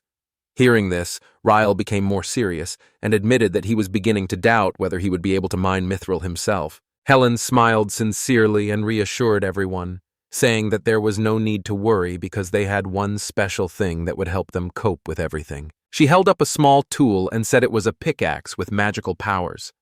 Ragdo added that Master Julius had made it himself and given it magical properties. They now had 3 such picks. Ryla beamed with joy. Helen said that Julius had specifically ordered them to take these picks, because with them they would definitely find the Mithril and it would be theirs. But Lou noticed with concern that Helen had already made a large hole with an ordinary pickaxe before, and if she had a magical one now, the consequences could be even more serious. Ryle sternly told Helen that she was not allowed to use the magic pickaxe. The girl became angry, gripped the tool tightly, and asked why. He explained that with one blow it could destroy the entire mine. Helen, upset, handed the pickaxe to Ragdo. He apologized and said that it was really not worth the risk. Riley just sighed because he couldn't argue. One of his friends asked Ryle how things were in the southern islands, aside from all these problems with the miners. The guy said that the mine they were headed to was directly south of the islands, and that was what worried him the most. Ryle noted that they had run the mines in his father's time, so he had no shortage of experience. However, he himself had never met a single lord from those parts. Lucy remembered Master Nick once telling her that there had been a change of power in these lands a few years ago. To Ryle, this information seemed very important and exciting. He concluded that the mine now officially belonged to the Arlands. Astred probably already knew about it, so as long as they didn't do anything suspicious, there was nothing to worry about. Suddenly, the driver told Ryle that the mine was now in sight. Ryle immediately became more cheerful. Everyone looked out of the carriage and saw a huge mountain in front of them. Ryle exclaimed in admiration at how high and majestic the mountain was. He told the others that they had arrived, and it was time to prepare for the descent. Everyone quickly perked up, but suddenly the horses stopped abruptly and began to neigh. Everyone fell to the floor in surprise, losing their balance. Ryle picked up his friends and asked if they were okay. Everyone was confused and didn't understand what had happened. He looked out the window. Ahead of him was a man running as fast as he could, shouting that there was a monster. When Ryle peered out, he almost fainted with surprise. Before them was a huge and long creature with a giant mouth at the end. It growled terribly, and everyone around it began to tremble with fear. The exhausted villagers covered their heads with their hands and trembled with fear. Helen quickly drew her weapon and shouted that she would now save the people who had been attacked by this monster. At that moment, the monster lunged with its jaws at the man to eat him. But suddenly something hit the monster hard, stopping its attack and saving the man. The monster became confused and began to spin in anger, which Helen took advantage of. She quickly prepared for her next move, but immediately noticed that the creature's skin was very thick and strong. At this point, Ryle asked the man if he was okay, then quickly called him to get into the cart. The man didn't even know who Ryle was, but he thanked him as if he were God himself. Ryle, meanwhile, watched intently as the fight with the monster continued. He couldn't believe that even Helen's powerful blow couldn't defeat the monster. Its skin was like stone, and ordinary weapons didn't help the girl in any way harm the enemy. Suddenly, Ryle realized something. He quickly ran to Helen and shouted at her to do something.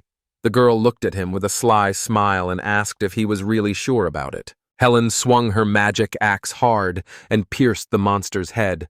Blood spurted in all directions, and the monster fell to the ground and convulsed in death. Ryle exclaimed with joy, and Helen, examining the chisel, agreed with delight that it was indeed a cool weapon. But in an instant the tool shattered into small pieces right in her hands. Finally they calmed down and approached the entrance to the cave. Ryle was glad, because everything looked much better than he had thought. He liked the simple surroundings, and near the entrance he noticed a small hut. The boy mentally thanked his dad for all the advice he had given him. At that moment, Luke came up and said that the wounded had already been treated, and it became clear that these people were from the territory of Istra. This surprised Ryle very much, and he decided that he needed to talk to them. Everyone was shocked to learn that the mine no longer belonged to Lord Istra. Ryle explained that the Arlenians were now in charge here, and asked if they knew about it from their master. The workers said they were simply ordered to mine Mithril. Ryle scratched his head and asked again if they really didn't know that the Arlens now controlled these lands. Helen could tell that Ryle was worrying too much about these people. He asked if there were any other mines left in the lands of Astred, where at least some Mithril could be extracted. They regretfully said that all the other mines had long since run out of supplies.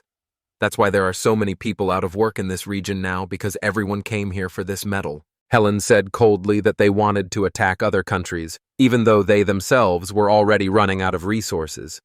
She laughed sadly and added that she was familiar with this story. Louis asked what they should do now.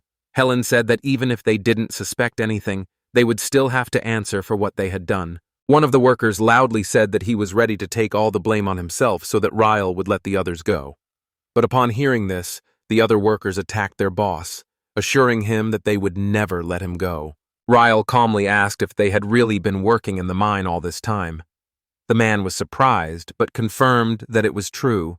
The mine was their only home. Ryle smiled, extended his hand, and suggested that they mine Mithril together. Helen couldn't believe what she was hearing. She asked Ryle to stop and asked if he was serious. The guy replied that he was, because these workers were real craftsmen with official documents. He said that it was safer to work with them than with beginners. Helen was so surprised by his words that she didn't even know what to say. Meanwhile, Ryle turned to the workers and offered to exchange experience and knowledge about how to mine Mithril. In return, he promised the workers half of all the metal they could extract. They were shocked by this offer and could not understand what he meant. They said they could not make such important decisions without their master's permission. Ryle simply smiled warmly and said there was no need to worry because he was their lord. He even laughed. The man was confused and asked if he was really Lord Arlenvitz. Everyone sighed and agreed that they were indeed people of Istra. Suddenly, someone's stomach rumbled loudly. Ryle smiled and said that it was time for a good meal. The Arlenians quickly gathered to prepare the food. They spread the food at the foot of the mountain. Ryle noticed that the oystermen did not dare to touch the food, and ordered them to eat. The oystermen looked at their leader in confusion. Surprisingly, the first one dared to try the soup, and the others immediately followed suit. Everyone was surprised by the excellent taste and quality of the dish. They exclaimed joyfully, what a delicious miracle it was, and how long it had been since they had eaten anything with such an appetizing smell and bright taste. People confessed that they dreamed of treating their children and family to such soup. One of them put the bowl on the ground, lowered his head, and sadly said that this would only be possible if they got more mithril. The chief looked confidently at the Lord of Arlen and promised that he would do everything possible to help him obtain this metal. Ryle smiled contentedly, while the others just watched in silence. The boss pointed out that mining work was very hard, and Ryle should be prepared for it. The boys smiled and said that they should try their best. In the morning, the sun rose and a new day began. Everyone gathered the necessary equipment and headed for the mine. The foreman walked ahead of everyone, holding a lantern high to light the way. The man pointed to one of the walls and said something. Ryle picked up the magic pickaxe and told the others about it with a smile. The workers from Astred were surprised to see such an unusual tool. They enthusiastically set about digging the rock to get the mithril. Helen and Ryle worked together, keeping up with the others and keeping a good pace. Together they brought the minerals to the surface. There they were met by others, cooked for them, and introduced to new miners. Then the foreman carefully examined all the samples they found. The work was in full swing. Many had been working for a long time. The guys lit a fire and talked nearby. And it was at this moment that one of the miners cleverly discovered a huge supply of mithril. He exclaimed at the top of his voice that they had found what they were looking for. Ryle, hearing this, could not hide his joy. There was simply a rather large handful of the shiny mineral lying in front of them. Ryle concluded that the mithril was now simply lying beneath their feet. Luke smiled admiringly and said that this rare metal was incredibly beautiful. Ryle sincerely thanked the workers at Astred because it was their help that made him successful. But the manager only smiled in return and said that they were grateful to Ryle for saving their lives and giving them a new job. All of this was completely unlike the conditions they had worked in before. This attitude seemed so unusual that at first they were even confused. Ryle reminded them to take breaks and finish work immediately after sunset. The boss asked in surprise if everyone here really followed such rules. Ryle smiled and said that this is what they value most about their mines. It keeps the miners from getting tired, injured, or in dangerous situations. The boss laughed out loud and said that the most important thing was that he had never enjoyed work so much. The others completely agreed with this. He also said that he was very happy with the way he was working with Ryle and was confident that he could extract even more mithril from this mine. Ryle, somewhat shyly, suggested to the boss that he stay and continue working with them, because his experience could significantly improve future mining results. But the man smiled and said he was grateful for the offer. But he had family in Astred and he couldn't just leave them for a job in Riley. The boy was a little confused, but he honestly confirmed it. However, he kindly offered the workers half of all the mithril. The workers sincerely thanked him and happily said that now they would finally be able to feed their children. Helen noted that it was good that he had gotten the mithril, but asked what he planned to do next.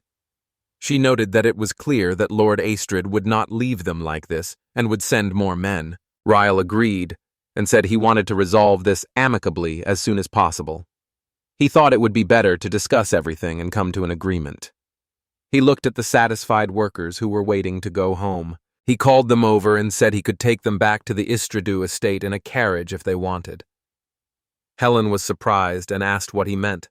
The workers also wondered if he really wanted to do that. Ryle agreed with a smile that this was exactly what had to be done.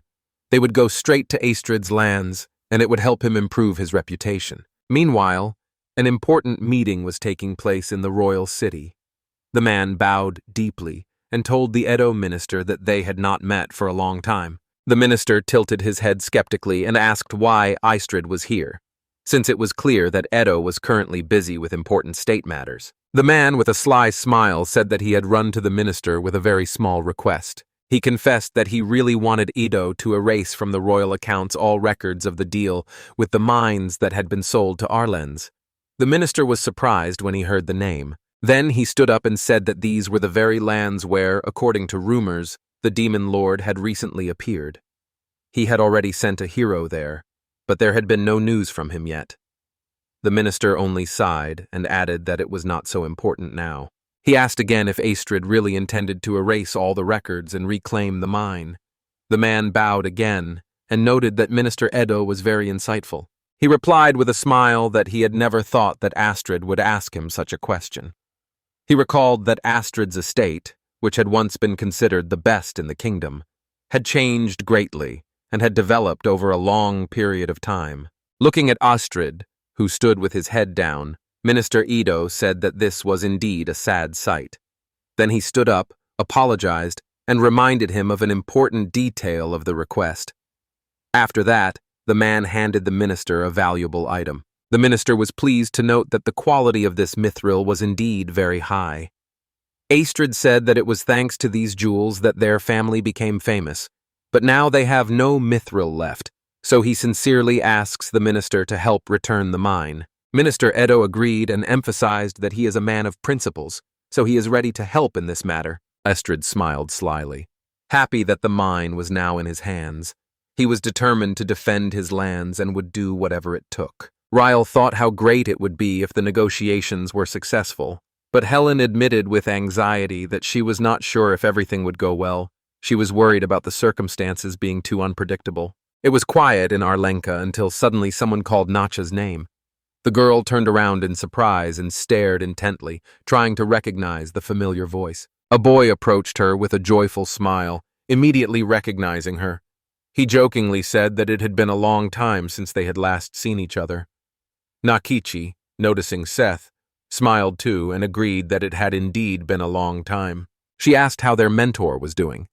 Seth said he was optimistic, and then suddenly reminded Nachi that she should at least go to the Chamber of Commerce sometimes. The girl apologized and explained that because of her constant busyness, she often forgot to do so. Nachi spread her hands and said that she would have to meet the king again, but this time with the great sage. Seth was surprised, and the girl happily added that it was a great honor. Nachi confidently said that the sage always trusted her, and the leadership valued her very much. It couldn't be otherwise. She also emphasized that it was unfair to accuse her of betrayal. Seth asked where the great sage was. At that moment, Nakichi suddenly came to her senses and was frightened because she didn't notice Julius standing next to her. The young man walked through the streets and thought that he had not been to the capital for a long time. It was too crowded and noisy here, so he dreamed of seeing the king as soon as possible and leaving this bustling place as soon as possible. Suddenly he heard someone ask Astred if it was time to leave. The man walked confidently and calmly, not even turning around. He confirmed that this was true and said that all other matters should be decided by the minister. Julius silently looked at the people passing by, and suddenly his face became stern, his gaze gloomy and serious. Meanwhile, at the royal palace, the monarch was told that negotiations with the Helgen Empire had already been completed, and the Mizu Trading Company had offered money to build a new road. The man thought it was all a waste, because he had worked tirelessly, but his worries only increased. He even thought that something was not clean here, or that someone was conspiring with someone else. Suddenly, the door opened, and it was announced that the famous sage Julius had arrived and wanted to see the king. The king was surprised, but immediately ordered Julius to be let in. The young man entered the room, smiled warmly, and the king immediately took him by the hand, asking where he had been for so long, because he felt very lonely without Emmy. The king also asked if Julius had returned to help rule the kingdom, but the young man said in surprise that he had not, which greatly surprised the king. Julius said that he had come to the king to ask for a document giving him the right to own a mine in the south of Arlens.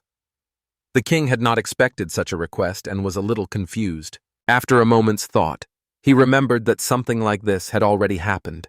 It seemed to him that a hero had been sent there.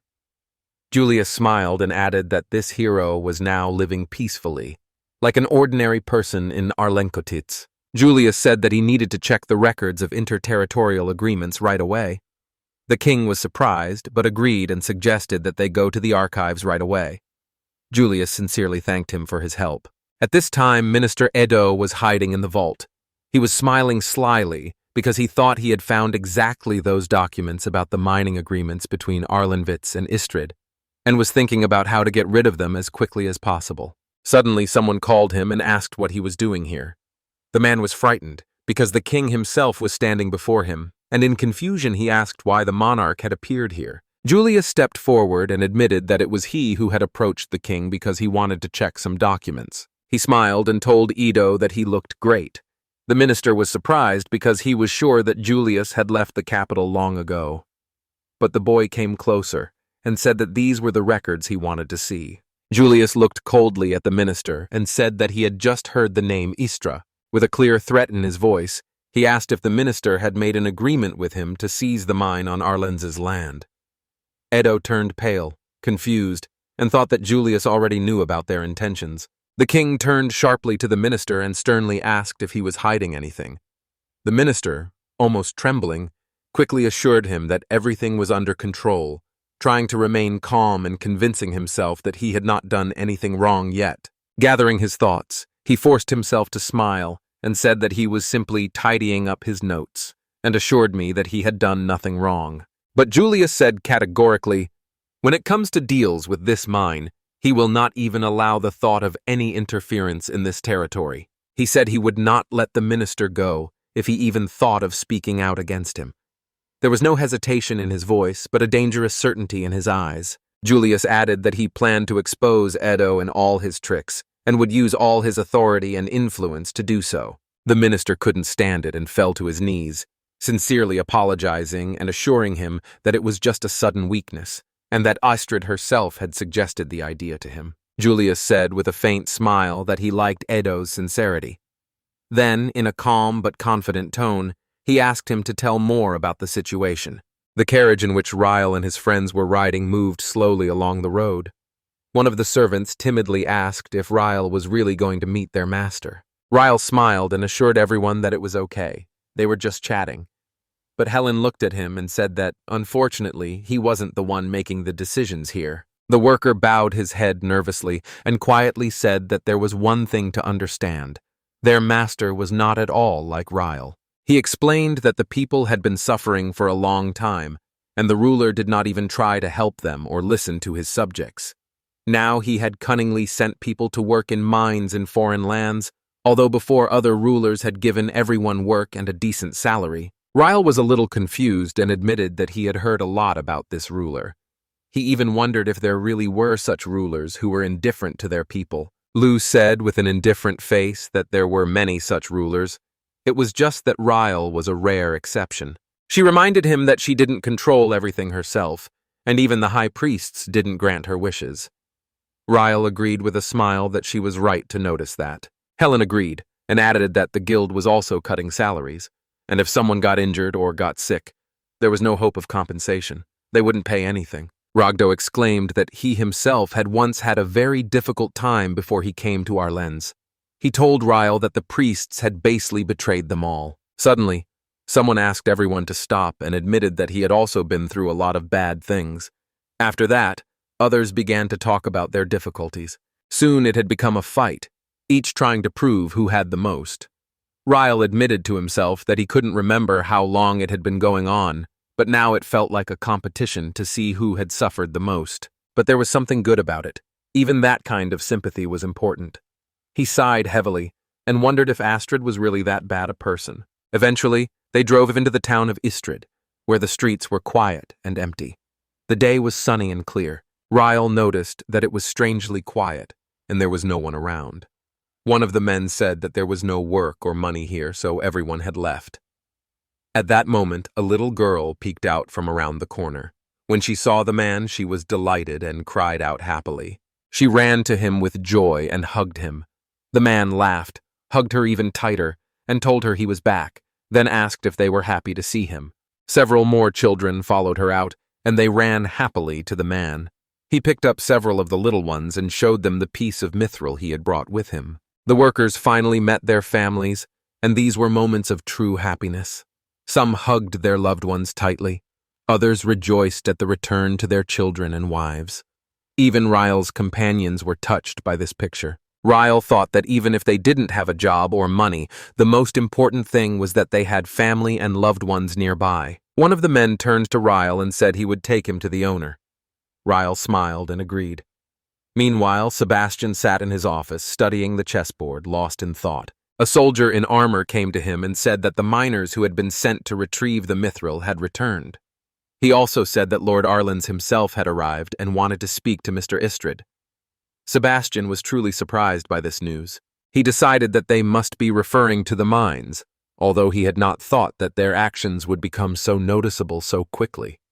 Sebastian thought that he could simply tell Lord Arlen's that Mr. Astred was not there at the moment. But in the end, he waved to the warrior and said that he would figure everything out himself, and the guards could let the Lord's delegation in. The guards led the guests inside and announced that Lord Arlen's and important persons were already there. Sebastian greeted them happily at Astred's estate, smiling warmly. He introduced himself as the landlord's steward. One of the men explained that they had gone to the mine on orders from their leader to mine mithril. Sebastian praised them and said that Mr. Astred would be very pleased, but the man looked at Ryle with concern, hinting that the mines were on Arlen's land. Ryle stopped him with a gesture and assured him that he would take care of everything himself. He stepped forward, smiled broadly, and introduced himself as the ruler of Arlen's so that everyone would understand who he was. Sebastian, upon hearing this name, politely replied that it was a great honor to meet the Lord. He was even a little surprised that this ruler was so young. Ryle reminded them that their predecessors had already made an exchange, and that the mines now belonged to his territory. This was what he wanted to discuss with Mr. Astred, to officially confirm this fact. Sebastian smiled, realizing why this trip had actually been arranged. He made a mental note that he had expected more decisive action from Ryle. Sebastian said with feigned concern that Mr. Eastreath was away at the moment, so Ryle would have to come another time. Helen asked angrily what his absence meant, hinting that Sebastian was hiding something about the master. But he said again that Astred was not there and did not know where he was now or when he would return. He politely asked again with a smile to come back later, but the boy's cheeky smile only increased the tension. An irritated Helen sharply reminded them that this was their territory and asked if he really thought they would just give up. Riley timidly added that there was nothing they could do now. Helen challenged him to ask if Ryle really trusted the man's words. The Lord smiled and said that they had indeed appeared very unexpectedly. Sebastian thought that Ryle did not look like a real ruler at all. Meanwhile, the boy approached him and said that he had only one request for Sebastian. He noted that this time the Mithril was obtained thanks to the miners from Astred, and all the mined Mithril was a well-deserved reward for their hard work. He politely asked Sebastian to take care of them and pay them well. He was confused. Ryle cared more about other people's salaries than his own land, and this completely confused Sebastian. With obvious curiosity, he asked if it wouldn't be better for Ryle to worry about his own lands rather than meddling in other people's affairs. Smiling slyly, he made it clear that if they did otherwise, their lands would be attacked by demons again, and then defeat would be inevitable. Sebastian was sure that such a provocation would surely anger the young lord. However, in response, he heard that such incitement was completely pointless. Stunned by these words, he heard Helen proudly say that now the demons would no longer be able to frighten Arlenforts, because with them now was the Demon King himself, heroes, sages, saints, and the strongest adventurers. Sebastian shuddered at these words, and Ryle, extending his hand, said that next time he would invite him and Mr. Astred to visit Arlenforts' land. He talked about his favorite estates, which he considered the strongest and most famous in the world. When Sebastian heard about the Demon King, the hero, and the great sage, it seemed to him that it was a fiction. But there was not even a hint of a lie in Ryle's eyes. He admitted that he found it hard to believe, but if it was true, how had Ryle been able to keep his estate in order? Helen said that no one forces them to obey. Everyone works according to their own wishes. Everyone wants to be close to the ruler because for him the main thing is that people live well. She pointed out that Ryle was not at all like Lord Astred, who only cared about himself. Sebastian's face darkened at these words, and he asked how they could possibly know about such a thing. Raising his voice, he sternly reminded them that these people had never worked with him for a day, so they had no right to say anything about Lord Astred. Ryle felt a sudden chill. He knew something had changed in the air. Sebastian declared that only Mr. Astred could see ahead, knew when resources would run out, and could find new ways to survive. He told how they tried to grow plants here that could grow even in very poor soils, and how they lowered taxes and wanted to make this region an important trading center. Sebastian said that Mr. Astred cared about these lands more than anyone else. He said that Lord Astred had had really good times once, and he had faith in the future. But Ryle wondered why the Lord didn't listen to his people at all now. Sebastian said that it was their fault for everything, because they didn't want to listen to his ideas, but only demanded money from the Mithril, and didn't accept any other offers. There was a period when everyone was waiting. There was a time when they tried something new, but every time people stopped everything, not even letting them try. In the end, Astred became completely disheartened and broke down, and Sebastian could only look on helplessly at his master's despair. Clenching his fist, he loudly declared that he would not let anyone call Lord Astred a tyrant. He admitted that he was probably the only one who still believed in his master. But he said with confidence that his master would definitely revive these lands, and even the most powerful territories of Arlenforts would not be able to compare to them. Everyone just silently listened to his emotional speech. Only then did Sebastian take a deep breath and realize that he had said too much. So he confidently said that now was the time for them to leave this place. The city was very noisy. One guard asked another if he had heard that the minister of Edo had been imprisoned. The latter was surprised and asked for what, and in response, he heard that the minister was suspected of conspiring with Lord Astred to attack the lands of Arlenford. Someone said that this could all end in war between Astred and Arlen if something went wrong. Another added that there were rumors that the king himself would soon arrive to settle things himself. Hearing this, the man smiled predatorily and said that he intended to meet with the king. He learned an interesting story and realized it was time to seize the chance to finally take revenge on the hated Arlen and benefit from it. He turned to the holy lady again and emphasized that they could not cope without her help, and that her support was needed immediately. There was firmness and urgency in his voice, for he understood that time was short. Meanwhile, Ito sat in the cold cell, his hands clenched in nervous tension. He remembered Astred's words about the documents with the agreements that had to be destroyed. Edo scolded himself for having contacted this man in the first place. The minister clutched his head and thought that everything he had achieved had now vanished like dust. At that moment, someone came up and said that Edo looked too excited. The minister raised his head and froze in surprise. The chief priest stood before him. Embarrassed, the minister asked why he had come. The priest said that he had learned of his capture and had come to help if Edo would not mind accepting this support.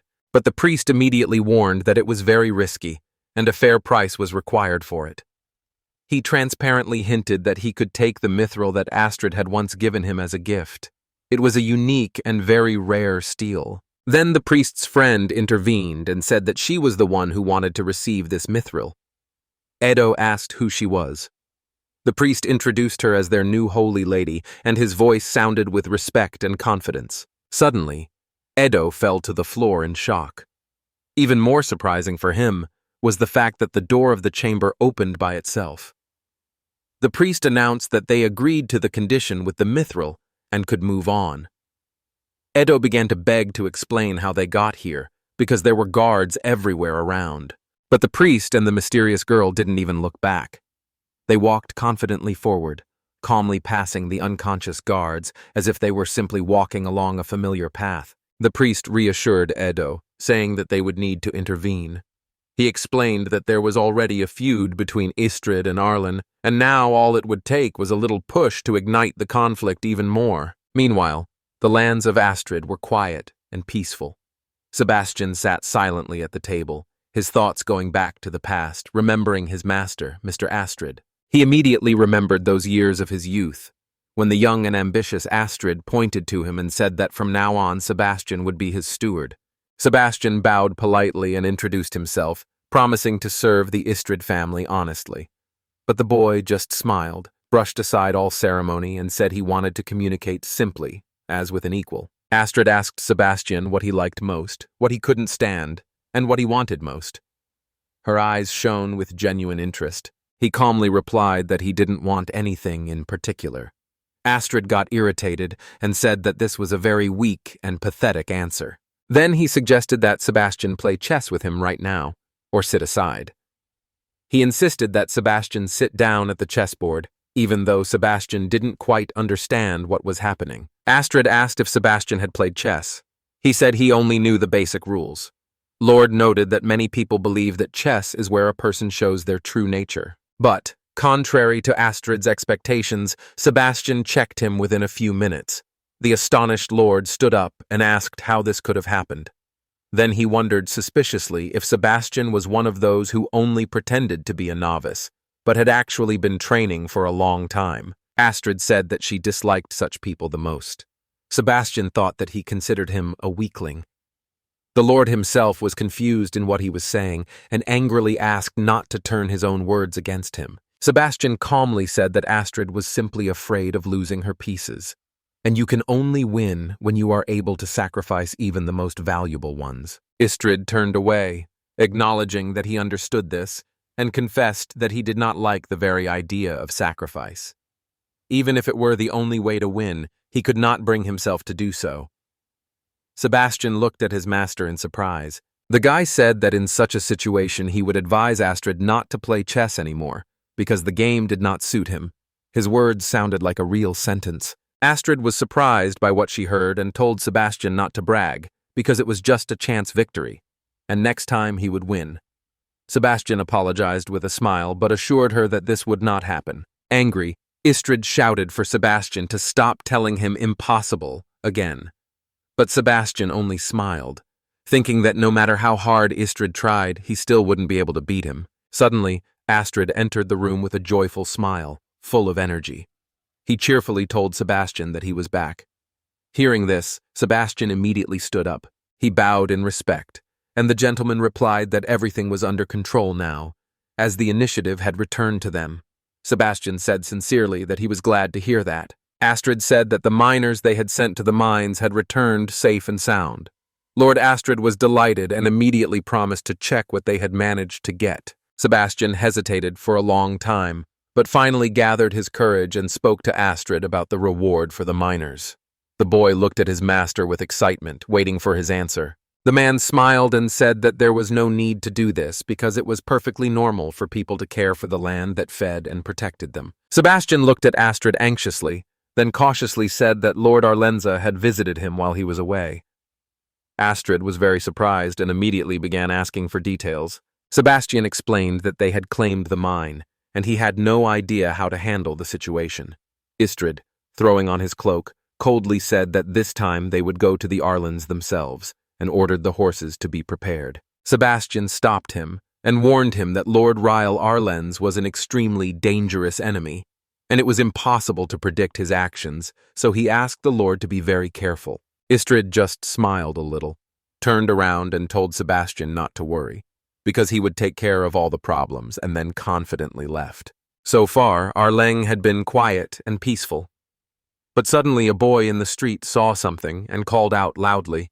The confused residents heard the noise. Ryle's cart was returning to the city. The people were delighted, ran out to meet and greet their master and his companions. Ryle got out of the cart, smiled, and greeted everyone, saying that he was back. He was greeted with great joy and asked about the news and whether he had found the Mithril. Ryle said that he would tell them all later. Approaching the guards, he asked if Julius and Mao's groups had returned yet. The guards replied that they had not seen them yet. Then Ryle suggested waiting for Julius to return before dealing with the Astreds. Lou agreed that this was the best option, but Helen pointed out that in that case they would have to stay here a little longer. Raylu turned to Ragdow and said that now it would be worth using the mithril they already had. He asked to forge a sword for the sacred swordsman from it. Ragdow was delighted and smiled, because he had wanted to work with this metal for a long time. Meanwhile, the other residents went about their business.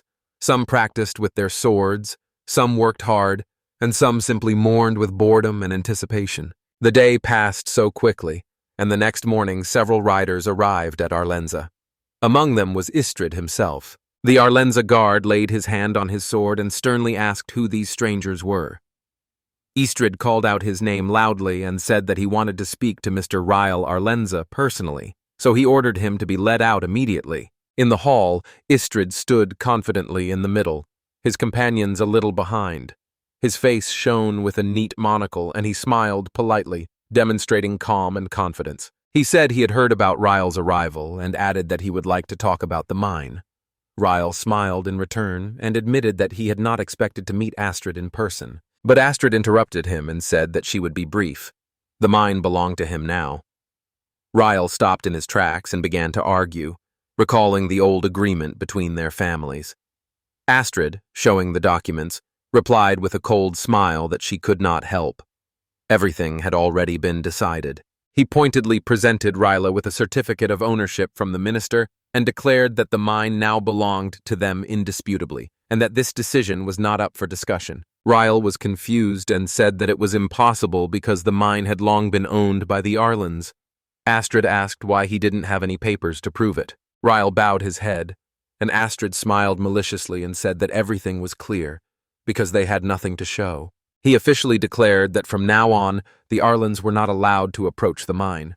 If they did come there, it would be considered a hostile move and would be immediately attacked in return. Turning around, he said that the conversation was over, and ordered to begin mining the mithril immediately. Ryle hesitantly reached out his hand and stopped his neighbor, asking him to answer just one question.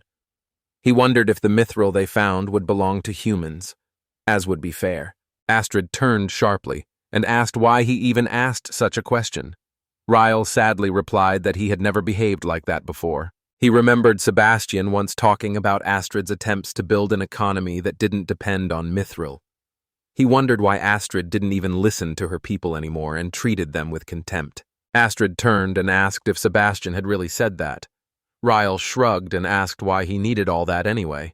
Astred touched her face and calmly said that all this was being done only for the safety and well-being of this territory.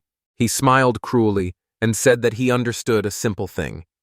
To achieve the goal, you will have to sacrifice pawns.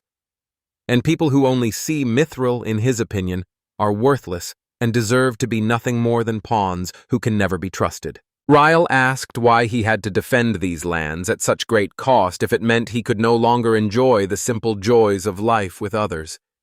He added that Astred now only cared about the Mithril, and that she no longer needed anything else. The man abruptly grabbed Ryle by the clothes and shouted that he couldn't even protect his lands, so he didn't understand anything. Helen and Lou immediately ran to Ryle when they saw the guest acting aggressively, but Ryle stopped them and assured them that everything was under control. A cold cruelty appeared in his eyes. He realized that Astred was right, because he could not save Arlen Kalitz from destruction. This meant that the Lord was incapable of defending his own domain. He said he needed any help he could get. At that moment, a bird flew in through the open window with a large scroll in its paws. The sharp flap of its wings interrupted the argument and made everyone look up. Confused, Astred let go of Ryle and asked sharply what was going on. The boy straightened his clothes and calmly said, "It's all Julius." The bird flew cautiously to Ryle and handed him the scroll. Ryle quickly unrolled it. Julius's voice rang out in the silence. It was a certificate for the mine signed by the king. Ryle smiled broadly and thanked his friend. Astred asked in confusion what was going on. Julius saw him and said with cold pity that all their machinations with Minister Edo had been exposed. He said that all the documents for the mine had been completed, and there was proof that it belonged to Arlen's. Hearing this, Helen and Lou were overjoyed. Julius explained that he would not be back soon, which was why he had sent the document in advance. At that moment, he was riding in a carriage, and his letter was to arrive before he did. Ryle proudly held up the certificate and announced that now everything was different. Now Astred himself found himself in an unpleasant situation. He was confused and realized that he had been outwitted. Helen and Lou stood next to Ryle, all of them lined up together. The Lord said that he had no subordinates, only friends. And with friends, he was sure any difficulties could be overcome. He solemnly said that he would defend these lands with them and would never sacrifice any of them. Inside, Astred was angry, considering them naive dreamers. He wanted to laugh at them, but he understood that Ryle did indeed have loyal friends by his side. He was overcome with genuine fear. He realized he had no way out. His face turned white. His eyes searched for salvation around him, but somewhere inside he still believed he could win. But when Ryle showed the document to everyone, Astred couldn't stand it. His legs gave out, and he simply fell to his knees, not even raising his head. The warriors of Astred were very surprised. Some of them said that Ryle Arlen's had really done something incredible. They said he had proven himself right. Astred remained on the floor, repeating all the time that it was just a coincidence and the result of a conspiracy of the lords. He looked up and looked at Ryle with a suspicious smile, as if hinting that he was determining the value of their lives. Helen advised Ryle to ignore Astred, saying he was just a loser who had ruined his own life. However, Ryle looked worried, and even Astred's people were starting to get nervous. One of them, frightened, jumped on his horse and rode as fast as he could. He was convinced that their lord had been defeated, and he hurried to tell Sebastian. Sebastian turned very pale when he heard the news. The messenger, barely breathing, quickly explained. Arlen's people had learned of the plot, and Mr. Astred had surrendered humbly. Sebastian froze in place. He knew very well that if Ryle said something, it was definitely true. Sebastian did not know how to answer and was confused. At that moment, the door suddenly opened. Strangers in black cloaks entered the room. They smiled slyly and said that Sebastian must be very upset by his master's defeat. He asked, suspiciously, who they were. The man in the mask and thick cloak replied that if he didn't mind, they could be called the messengers of salvation. They asked him directly if he wanted to save his master. And then they said that he would need strength to do so. Sebastian couldn't believe his ears. One of the strangers pulled a weapon from under his cloak and said that with its help he would be able to carry out his plan. The masked girl handed him a sword with a hilt containing a dark, magical stone that glowed eerily. She told him to take it and use it. Sebastian asked in fear what the object was. The cloaked man explained with a smile. It was a sacred sword that could give him the power to conquer all of Arlenza. They asked him directly if he would take it. Sebastian thought for a moment, his mind racing with thoughts of his master and his duties. But suddenly he remembered Astred's words. The Mithril would soon run out. We had to find another way to preserve our lands. But neither his father nor the townspeople wanted to listen to him. But he believed that the moment would come when he would be understood. Placing a piece on the chessboard, he promised Sebastian that when he became a lord, a new golden age would begin. But these dreams never came true. Sebastian could not understand why no one shared his desires, and why everyone turned away and did not want to listen to him. Surprised and indifferent, he took the sword in his hands. A dark fog immediately swirled around him. Astred's question flashed through his mind, and he answered himself honestly. Yes, Astred was the person who understood him.